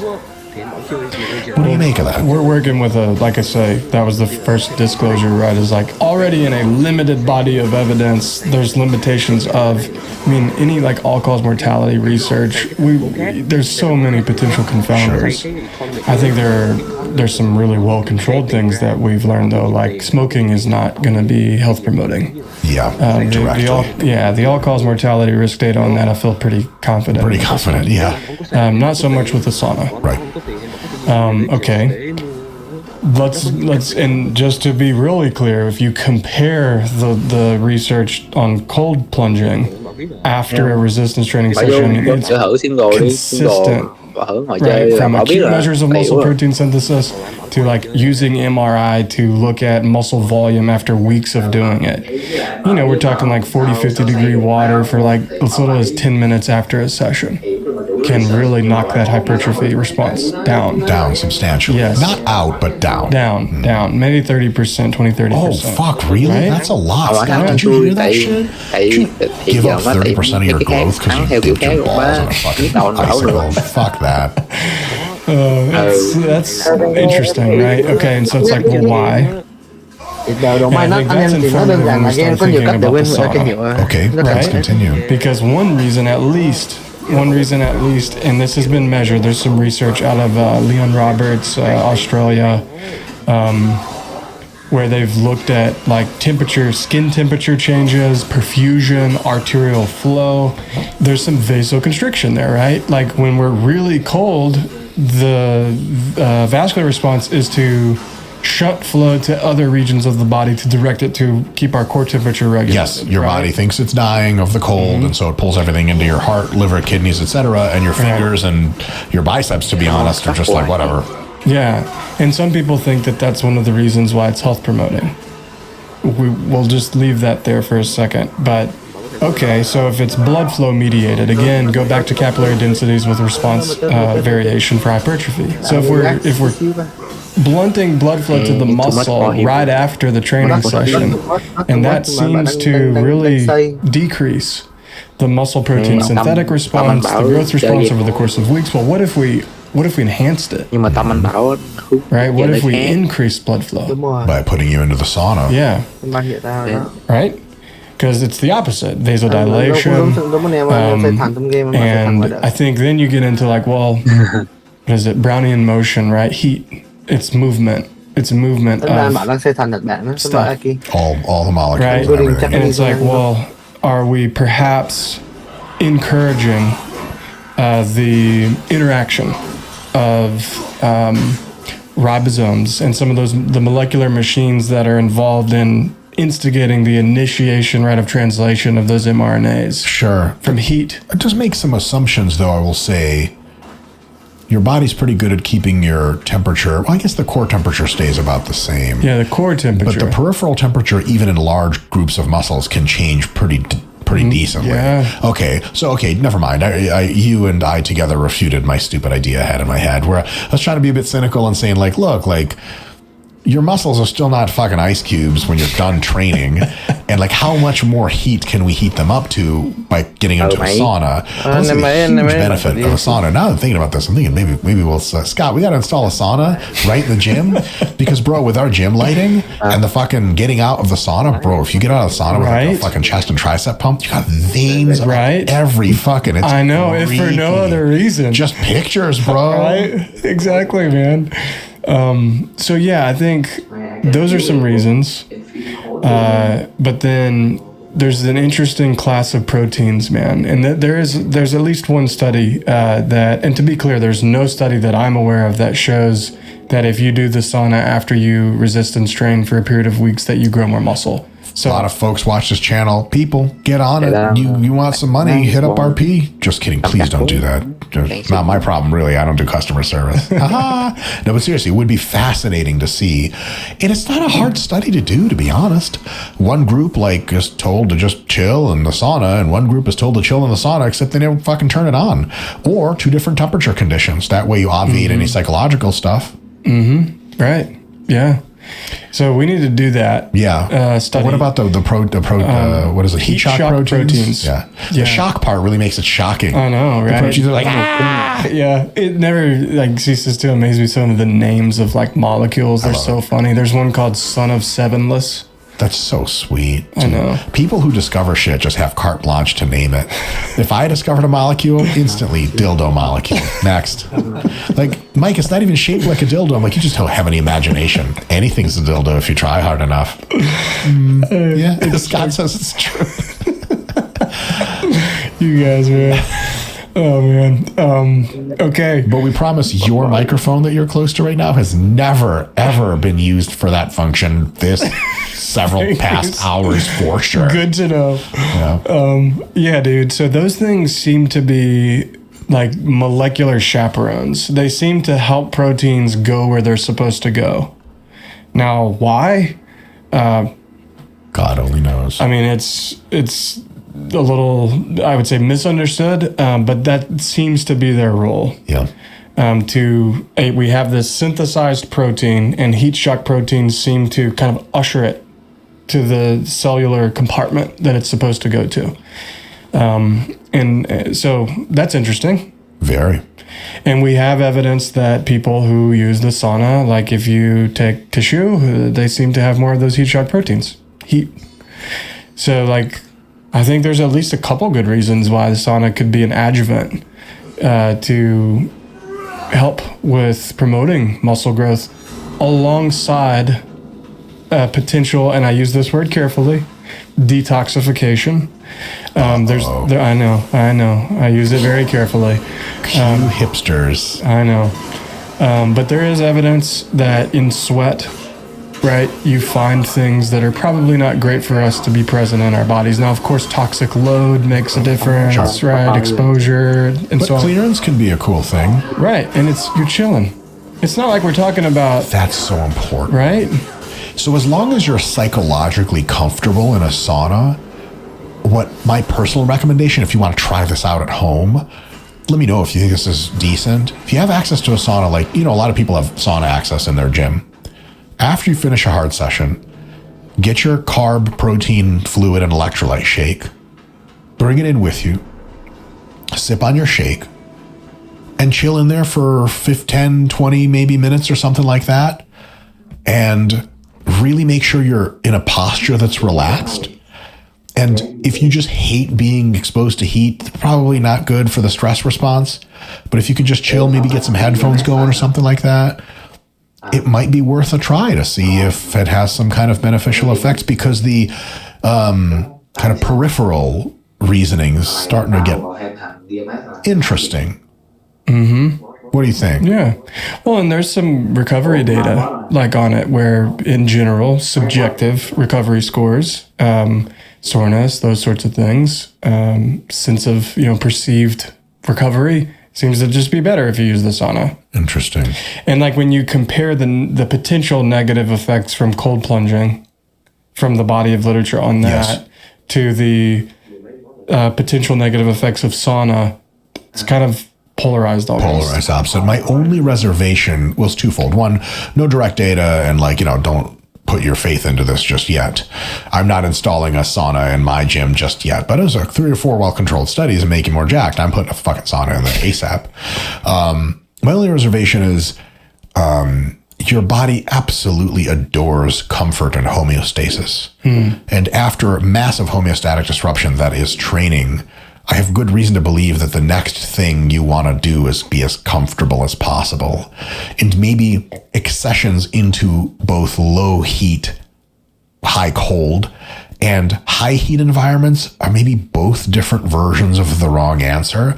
It's kind of like asking a person do you want to spend the next 12 hours in total fucking silence with no one talks to you or is even around? Or do you want people yelling at you? Can I get just people coffee shop ambiance? Or nah. But that's what most people like best. That's my only reservation. I will say if heat exposure and saunas turn out to magnify the growth response, Scott, we're turning the gym up to fucking 90. You already do, man. Shut up. And I mean, that's, even doing a few minutes before a session, sometimes I like to do that, just to warm up, right? That's a great warm up. Right? It accomplishes the warming for you. I will say for folks who get carried away by my 90-degree gym comment, don't do that. There is compelling reason not to train in a high heat environment. Your performance will go down like crazy. Jared Feather and I travel around the world doing seminars and stuff a little bit. And him and I have had some sessions in Australia and in Thailand where we both look at each other and we're like, we have 30 minutes to crush quads until we can't do anything anymore because there's just not that many fluids in the world to put back into your body. Just excessively high heat does not work from a performance perspective. But if you can do the high heat just before for warming up or the high heat just after for that extra boost for growth maybe, then there's something to it. Another thing really quick, what do you think about this? The internal temperature of your working muscles while you train is way higher than baseline. Is that part of the hypertrophic signaling cascade? My biceps get hotter when I train them. Is that part of what makes them grow? Or do we just not know enough? Because heat shock proteins, I don't know. Yeah, I mean, and I would say that's one of the... And Dr. Quindry, who's at the University of Montana, I remember he had done some work on this, at least taught us an advanced exercise physiology too at Auburn. I remember we had a whole section on this. And my understanding is that exercise in general tends to increase the abundance of heat shock proteins. And if we had a group of 100 sedentary individuals and 100 people who, had exercised for years, and we pulled muscle tissue and we just looked at how many heat shock proteins were present. Even at baseline? Yeah, just cross-sectional analysis on that. Yeah. Wow. That's trippy. All right, so TLDR, give the sauna a look, but the cold plunge, you got to drake that shit because it's not going to help you out. It's going to make you less... you gave some skepticism and maybe just a counterpoint to that with the cold plunging. Perhaps, and I think this is a deeper conversation too on not everything that we want to do that makes us comfortable is good for us. Yeah. Right? Sometimes the right thing is the hard thing. Oh, sure. That's training. Yeah. Right. Yeah. Overload, right? Yeah. It's literally more challenging than before. Yes. Okay, so with cold plunging, man, if nothing else, I think perhaps, and people that I talk to that I present this evidence to, it'll be I would not recommend for you to do this after your session for these reasons. Right. Because I want to help you, maximize your progress. They like the psychological benefit. They like being able to control their breathing and calm themselves in a really uncomfortable environment. That's what sets a 20 on leg press are for. Fair enough. That's one hell of an uncomfortable environment, by the way. Yeah. It's like, yeah, maybe but I hear you. I hear you. know what I mean? But other than that... Điền chủ vô tụi bay im. Ok, để... Trời ơi, cháu bên nhà chị Trân sủa nhiều nha. Qua táp cái đi Trân. Ê, nói nghe là em mà qua đó là có khi nó táp em á anh ơi, em không dám táp nó đâu. Tại sao lại sợ bạn? Vô duyên em sợ chó mà. Nó sủa vậy mới sợ á. Cùng loài mà sao sợ bạn? Anh mới cùng loài với nó, ok. Anh sủa cái rồi. Đừng cắn nhau nữa mà, xin đừng cắn nhau. Đừng cắn nhau. Mà anh chó này không biết nó gặp cái gì nữa, tối nào nó không sủa. Tối giờ này nó sủa. Nó bị khùng. Nó là đạt ma độ gian. Độ gian là gì? Là nó bị khùng á. Tại sao nó vậy? Tại nó bị khùng. Tại sao nó lại là cái kia? Tại sao nó là đạt ma độ gian? Giải thích. Chưa thích cái từ đó nào? Từ không đạt ma độ gian. Hả? Quên rồi. Sư tử hống, võ công thôi mà. Của Kim Ma Sư Dương đó, có đó. Dude, I personally find the evidence, not people's opinion, cái phiên bản của 66 á. Underwhelming for cold exposure. Phiên bản của almost any kind of upside. I mean, maybe you get some more brown fat activity. Không, đừng hiểu. I just... Phiên bản mà mọi người chơi nhiều nhất đó. Phiên bản mọi người chơi cô Long 6. I'm open-minded, I just don't see a lot of benefit, that especially some of the hot takes that people have about like fat loss, like you're gonna lose a lot of fat if you, it's just like, where's the evidence? Where are the calories going? Yeah. The RP Hypertrophy app has dozens of pre-made workout templates to help you build a plan faster than any other training software allows. But you can customize each plan exactly to your needs by prioritizing and deprioritizing any muscles you like to train, choosing the exact exercises you'd like to use, and customizing the volumes you employ at every single step of the process. If you're looking to bring up lagging muscle groups, look no further than the RP Hypertrophy app. Click on the link in the description of this video to get started. Question. Does lactate and other metabolites that are associated with the burn Singapore cũng là Trung Quốc mà.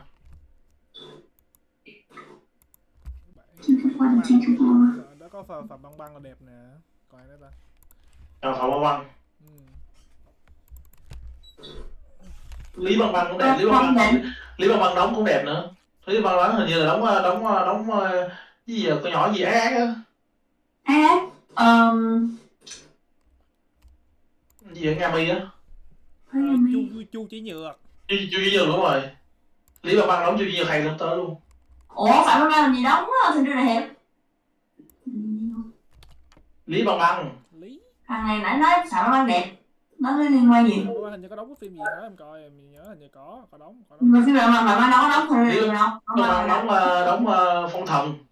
Ok, để em sạch lại. Ủa? Đóng phim gì? Thần điêu hiểm không thần. Phạm Băng Băng mà đóng phim cái gì mà bị nương gì mà, cái phim gì mà bỏ bị nương á. Đóng đẹp. Lưu Diệt Phi em nhớ lộn, 206 là Lưu Diệt Phi, em nhầm, Lưu Diệt Phi. Lưu Diệt Phi. Em mà Lưu Diệt Phi đóng phim đó công nhận cũng đẹp nha, tại vì cái thần thái cái gì thần thái gọi là cool là cái gì lạnh lùng của bả khá hợp. Dạ. Em không có coi. Anh coi phiên bản nào?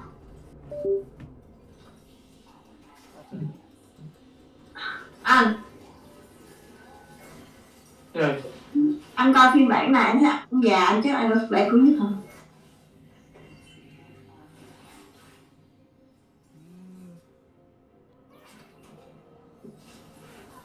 Hả? Em nói gì? Lát nhẹ. Em nói là anh coi phiên bản nào? Em coi phiên bản của Quỳnh Hiểu Minh.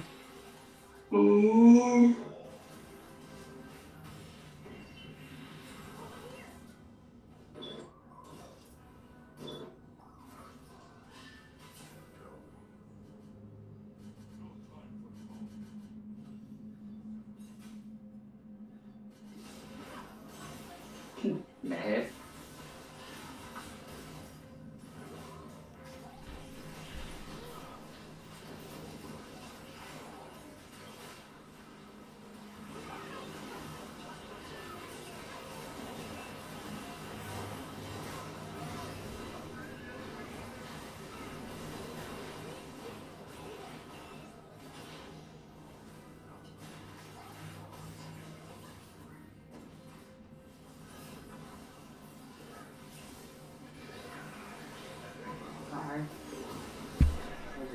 Mày không?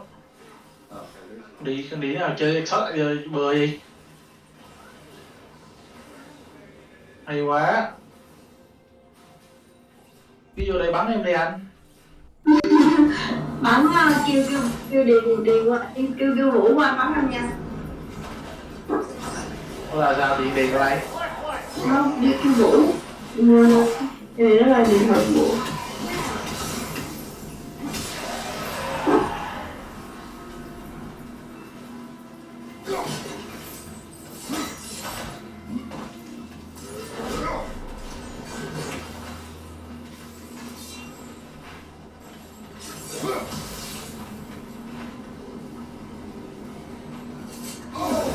Ủa ai bắn tao vậy?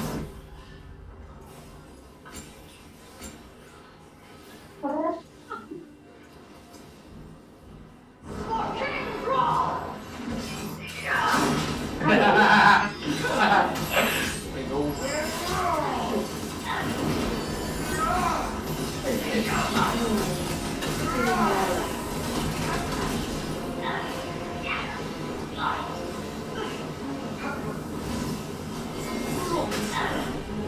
À con spider có máu không biết gì luôn.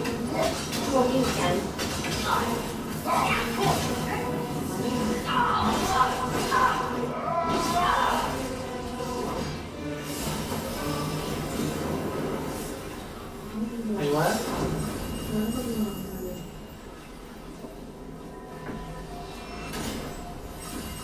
Cái vậy?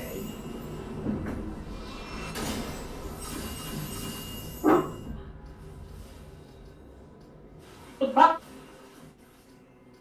Đập đi.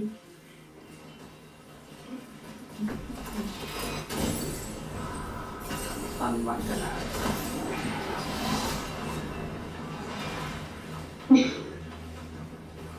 Hay quá.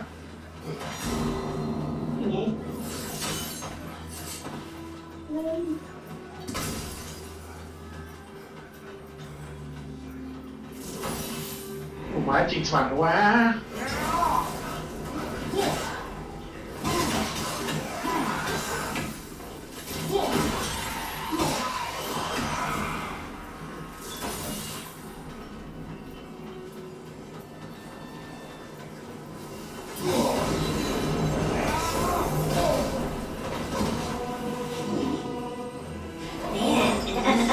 Wow, thấy luôn.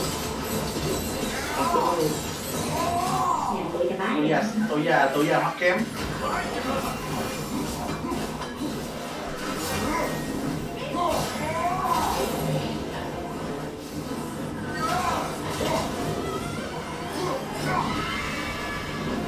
Quá đẹp.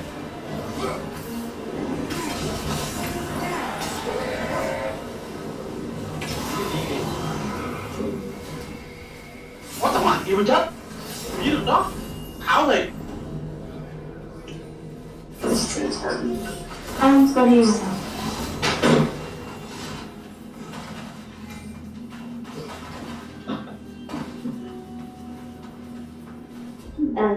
Taxi thì cũng phải có motivation mới qua đi được.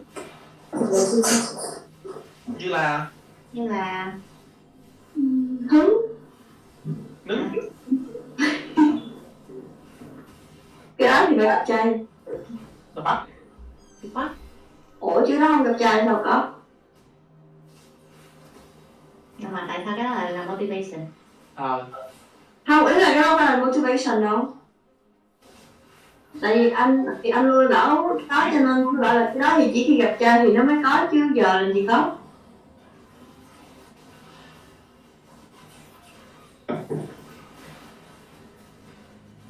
Đúng á. ơi, sao mà team mình bị nó bắn như chó vậy? Lý nhện nó bo kê đau quá. Kìa nó kìa. Tay ngắn vậy. Ngắn hơn so với nó. Nữa. Trời ơi. Trời ơi. Cái lòng bé. Không có chịu thế. Gì mình đâu anh.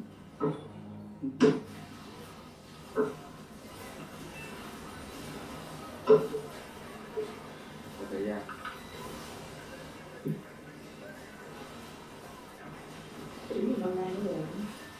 Bây giờ xóa tới dưới này hết.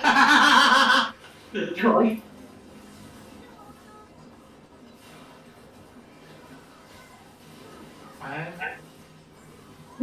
Quê.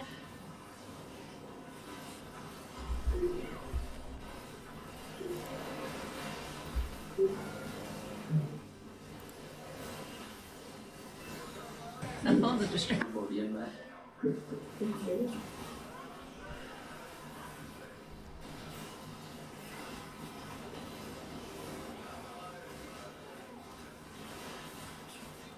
Thằng đó.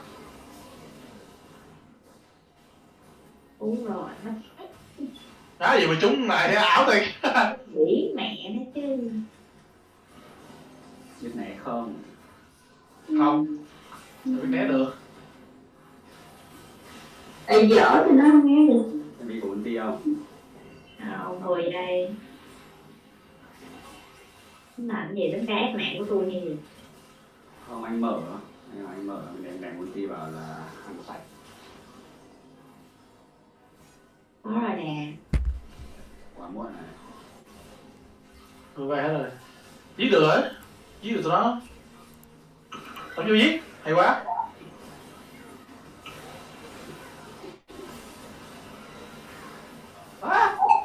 CC chết luôn.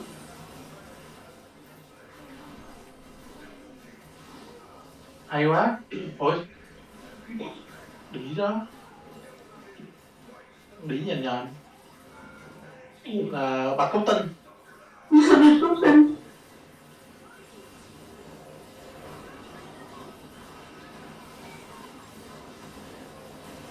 Dữ rồi, hết rồi.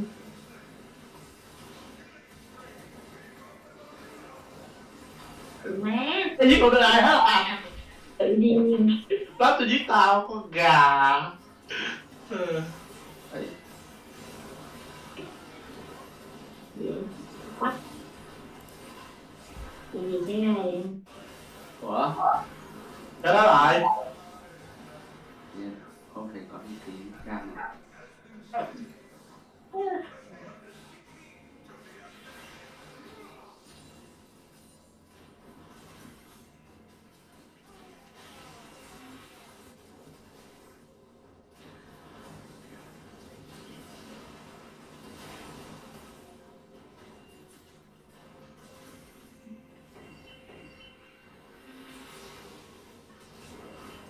Nón. Mẹ nhá. Không có.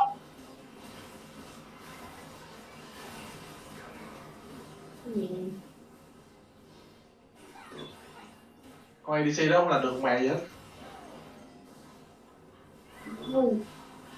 Rồi người ta gà.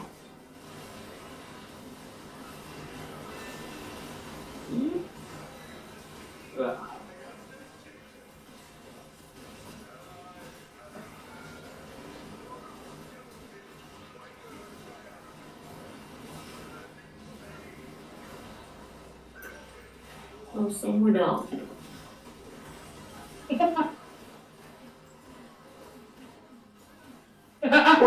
Phát ra tôi biết tôi đi học ngủ hả? Biết rồi, em không biết đâu. Vì tôi chút. Vì tôi chút cười hiểu luôn. Dạ. Em làm hỏi nó đi mua ngày. Đi chỗ này mua ngày luôn. À. Giết ai? Giết ai? Giết ai? Hai còn lâu mới nói.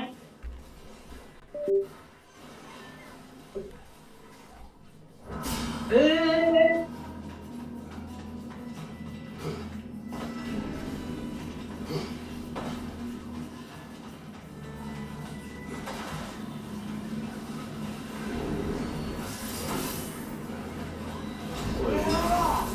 đá.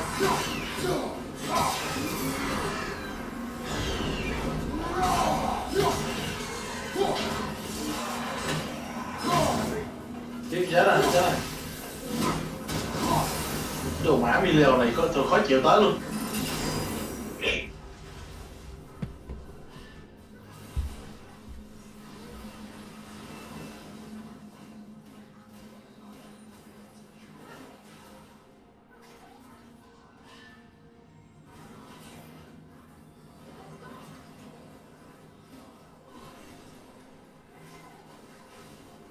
Mà mẹ máu rồi, tôi chơi gì nữa?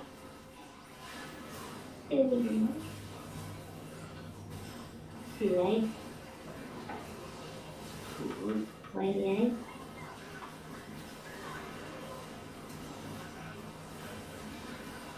Thế tao? Đừng ma. À, chết mày luôn. Chết mày luôn. Cô bé. Chết rồi. Không cô bé, đừng cô bé. Cô bé đi. Chết rồi. Chết rồi. Cô bé. Maybe wouldn't that, maybe they don't đau lắm. Hiểu lầm. Không hiểu lầm.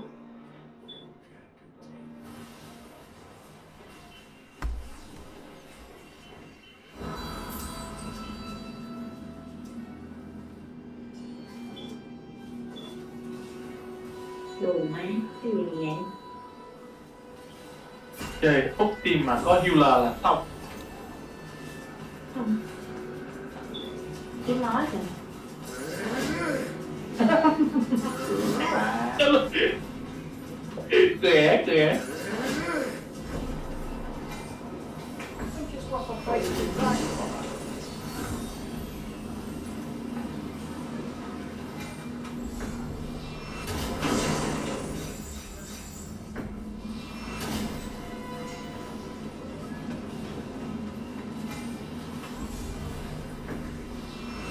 Đồ má. Thì nhảy vô tao bị tao mắc mắt cái.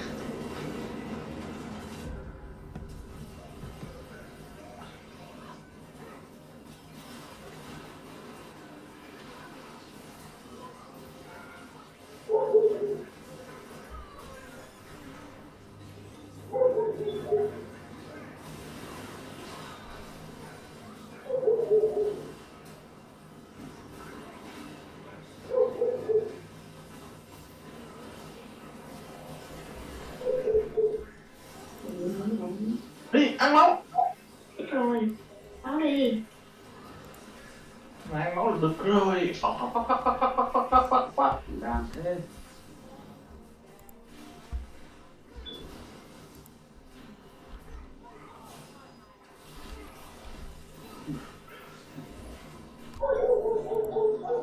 Ace. Đừng xuống nữa. Đừng xuống kìa. Chết ơi, đừng xuống nữa. Tôi làm ở bây giờ nói gì đó. Tú còn sống mà. Tú còn gì? Còn sống. Tú còn sống. Là sao? Là sao? Nó chưa ngủ. Ủa nó chưa ngủ hả? Chứ đâu? Không tiếp. Nó đang...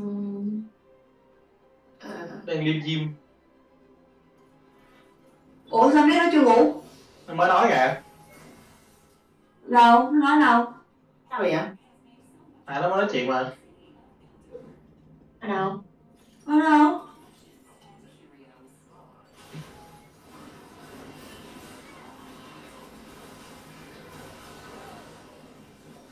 Ủa nói chuyện đâu vậy?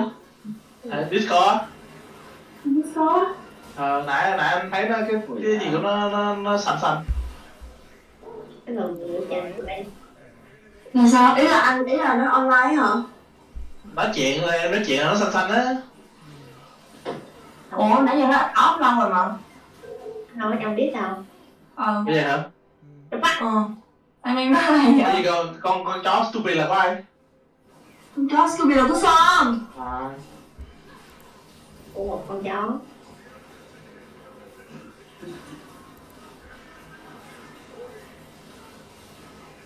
Gì chó này, chó cái này nè.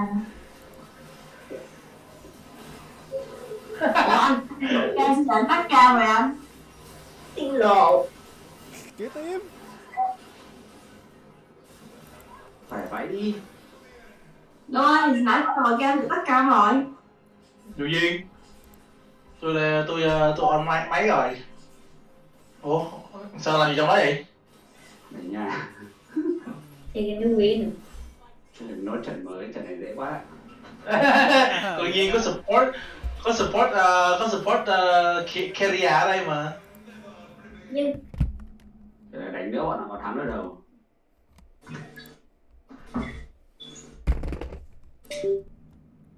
Thắng bằng niềm tin.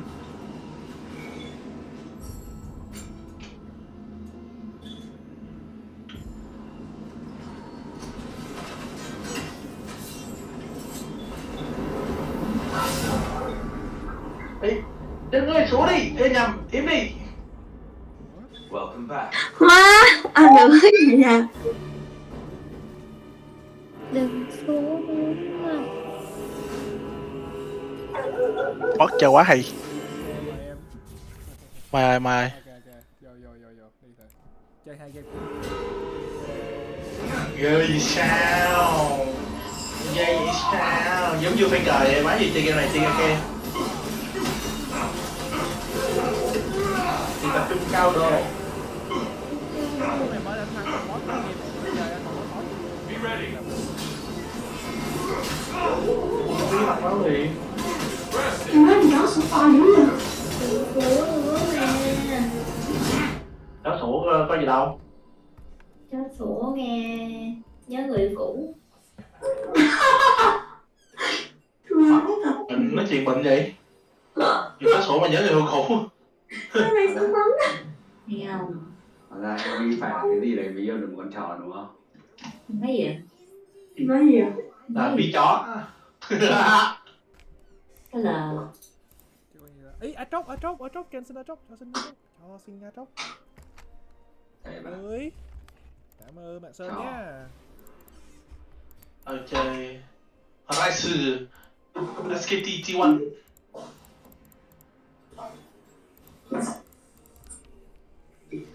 Skin đầu tiên của Faker. Thì skin đầu tiên của Faker là Ari thì phải. sao biết? Rồi, lúc ta coi tụi nó đánh. Hả? Z. Z là đúng rồi. Cái skin 2013, 2010 mấy. 2013.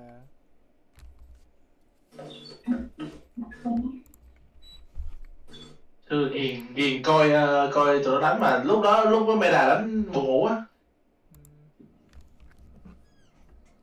Ú á chị Trần, mấy này nó ngủ sớm xong rồi ham tay. Má 7 giờ sáng nó dậy chi vậy? Giờ nó cầm ngủ.